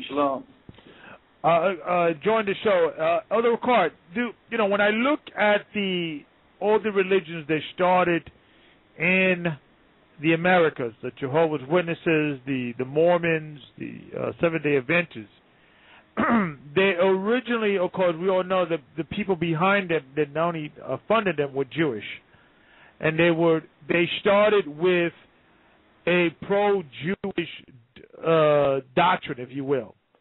But then later on, through my research, that doctrine changed. Was it something that the Jewish lost control of the religion? As you know, like Kurt Russell, after he died, and then later on his followers kind of started doing their own thing, or that was attention? It was attention once the Jewish people got their, you know, rulership in Israel, that later on they started changing that doctrine. What's been your findings on that? Number one, it was purpose. When we say the Jewish power's agenda, Satan's agenda, it's in conjunction, as you know, with the Roman Catholic Church. They're Jewish too. Right. The Russians are Jewish. The Germans are Jewish. Okay? When I say that, they may not all be following the Jewish religion, but bloodline, they're all the same. Now, so they have the same agenda. The reason why it morphed, because they used that as a campaign, a presentation, so that the world could be conditioned into believing these people should have Palestine. Once they received that land, they fulfilled their part in prophecy there. There was no longer any reason for them to push that agenda. They had the land that they sorely sought for. Right. The second thing, but in doctrine, deeply embedded in that doctrine, it's still out there under all these different doctrines to uphold them as God's people and accept them in the land by default. So Zionism is still being taught in Christianity, by them bringing forth a doctrine that it doesn't matter, that they're spiritual Israelites, and it doesn't matter, and no one knows who Israel is. That was part of the Zionist agenda. Because by default, if no one, now through doctrine, you're not to identify Israel, by default, you can only claim they're the people. Right. So they didn't change anything. I mean, they didn't stop pushing the agenda. They just changed it through time. Well, yeah. The end of the day, it's a result. Yeah, but what I'm seeing now is that there's a switch going back to supporting Israel. You know, when you go into, because I was a child minister, so we grew up with the understanding that, you know, the Jews rejected Christ, and then he went to the Gentiles. So I grew up with that doctrine, you know, and that's something that my mother still is believing. But what I'm seeing now, there is a shift in supporting the land of Israel, for supporting the people of Israel. And I think the reason why is because now is the whole concept that now they're, you know, they're being exposed for who they really are. So therefore, they have to start promoting back to their Israel and their God-chosen people to, and I think a lot of it is what, you know, the gentleman that came on is a level of, there's every time we mention the word Jewish, there's a level of tension. I don't know if it's me or you guys see it, that the guests usually just gotta go, or there's few guests that usually stay on. I mean, there was the Jewish lady that came on a few weeks ago, but the majority of them, they don't want to touch it. They don't want to get into it. They say, yeah, we heard that the Jewish backed up they were financially backing up these religions. We heard. It's always, that's as far as they will go into that. But there's always a, you know, the phone gets cut off or they got to go. And I think the reason why is because the Jewish people have created this, you know, anti-Semite war of defense, that every time you mention even any Jewish person doing anything immoral in history, it's a, well, you made an anti-Semite. And I think people don't want to be excused of that. I mean, because the Jewish, you know, lobbyists have a very powerful lobbyists. And I think the reason why we have not been attacked is because if we are attacked, then it's we're under the radar now. And I think even though that if we do get attacked, people are going to start noticing and requiring about the Jewish underhand in history and how they've been involved in every organization, every financial, governmental, religious organization, and and I think that's the reason why they want to ignore us, because I think it'd be best to just ignore us than try to demonize us, because we're right, and it's always easy to prove a right and a wrong. And I think all the points you hit is right on. We only got about 5 minutes, but a quick answer to what you're saying is that we're going to have a show, and the show is because really you were saying that really I don't want them to pay attention to us, to tell you the truth. I mean, even though it cannot be ignored at this point, I'd rather they not pay attention to us. I'd rather us just teach the truth and wake up our people and do what we have to do, because they're right on schedule with what they're doing. Mm-hmm. But what I would like to say though is we need to do a show called "Who is the Jewish People?" and just have it be a, you know, a non-biased, educational look into history. Mm-hmm. And maybe we can start that next week with the sister that's going to come on. Like, who are the Jews? Let's talk about it. Mm-hmm. I mean, is that anti-Semitic? If I don't just accept your brand of history, can we dialogue of the history of Jewish people without someone being offended? And why can't we dialogue about it? And I expect to speak to the sister next week, because I need to find out, with all the black people who are knowledgeable of history, black history, who need jobs right now, and how did she get a job teaching black history? So, I mean, next week we'll just pick it up from where we left off and see if we can hit some of these points and scratch the surface. Amen. And great show. I'm enjoying the show. Praise the Most High, brother. And we'll soon see Zion. All right, man. I'll let the bomb and let's see. All right, let's see. I think probably can take one more call before we cut out. We have 5 minutes, so we got to be a quick one. Yeah, man. A female question, right? Okay. Shalom. Yeah. Shalom. How you doing, brother? I'm good, man. Make it quick. Okay, real quick. I just have a question regarding the Nephilim. If the hybrids were destroyed in the flood, how did they get back on the other side of the flood to, I guess, mix with men again? You have your Bible? I do. Okay. Good question. And that can be answered nice and quick. Okay. Because we're running out of time. Okay. All right. When you look in the book, let me get it here. One moment here. Let me grab my Bible here.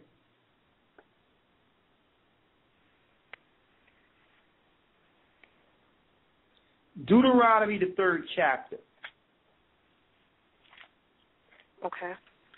The 11th verse reads, "For only Og, king of Bashan, remained of the remnant of the giants. Behold, his bedstead was a bedstead of iron, as it not in Rabbah of the children of Ammon. 9 cubits was the length thereof, and 4 cubits the breadth thereof, after the cubit of a man." So in a nutshell, Og escaped the flood. He's the only one that remained, and he linked into the children of Canaan and had new sons and daughters. Okay. All right. That clears it up. All right. Thank you. I appreciate that. You're welcome. All right. Shalom, brother. Shalom. And that information also came out during the Academy last week, and it's deep because another key thing came out in the Academy through the Spirit of the Most High is the truth of who really planted the tree of good and evil in the garden. That wasn't the Most High's tree. Satan and the angels planted the tree. And that's some key information that came out in the Academy. So all I have to say is when y'all get a chance, y'all need to be a part of it. All right?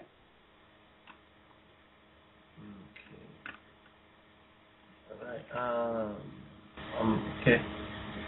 Let me see if we can take one more call in. I see 2 calls here. We're only 2 minutes away now. We got to really sneak them in. Let's use this one. Brother Gabar.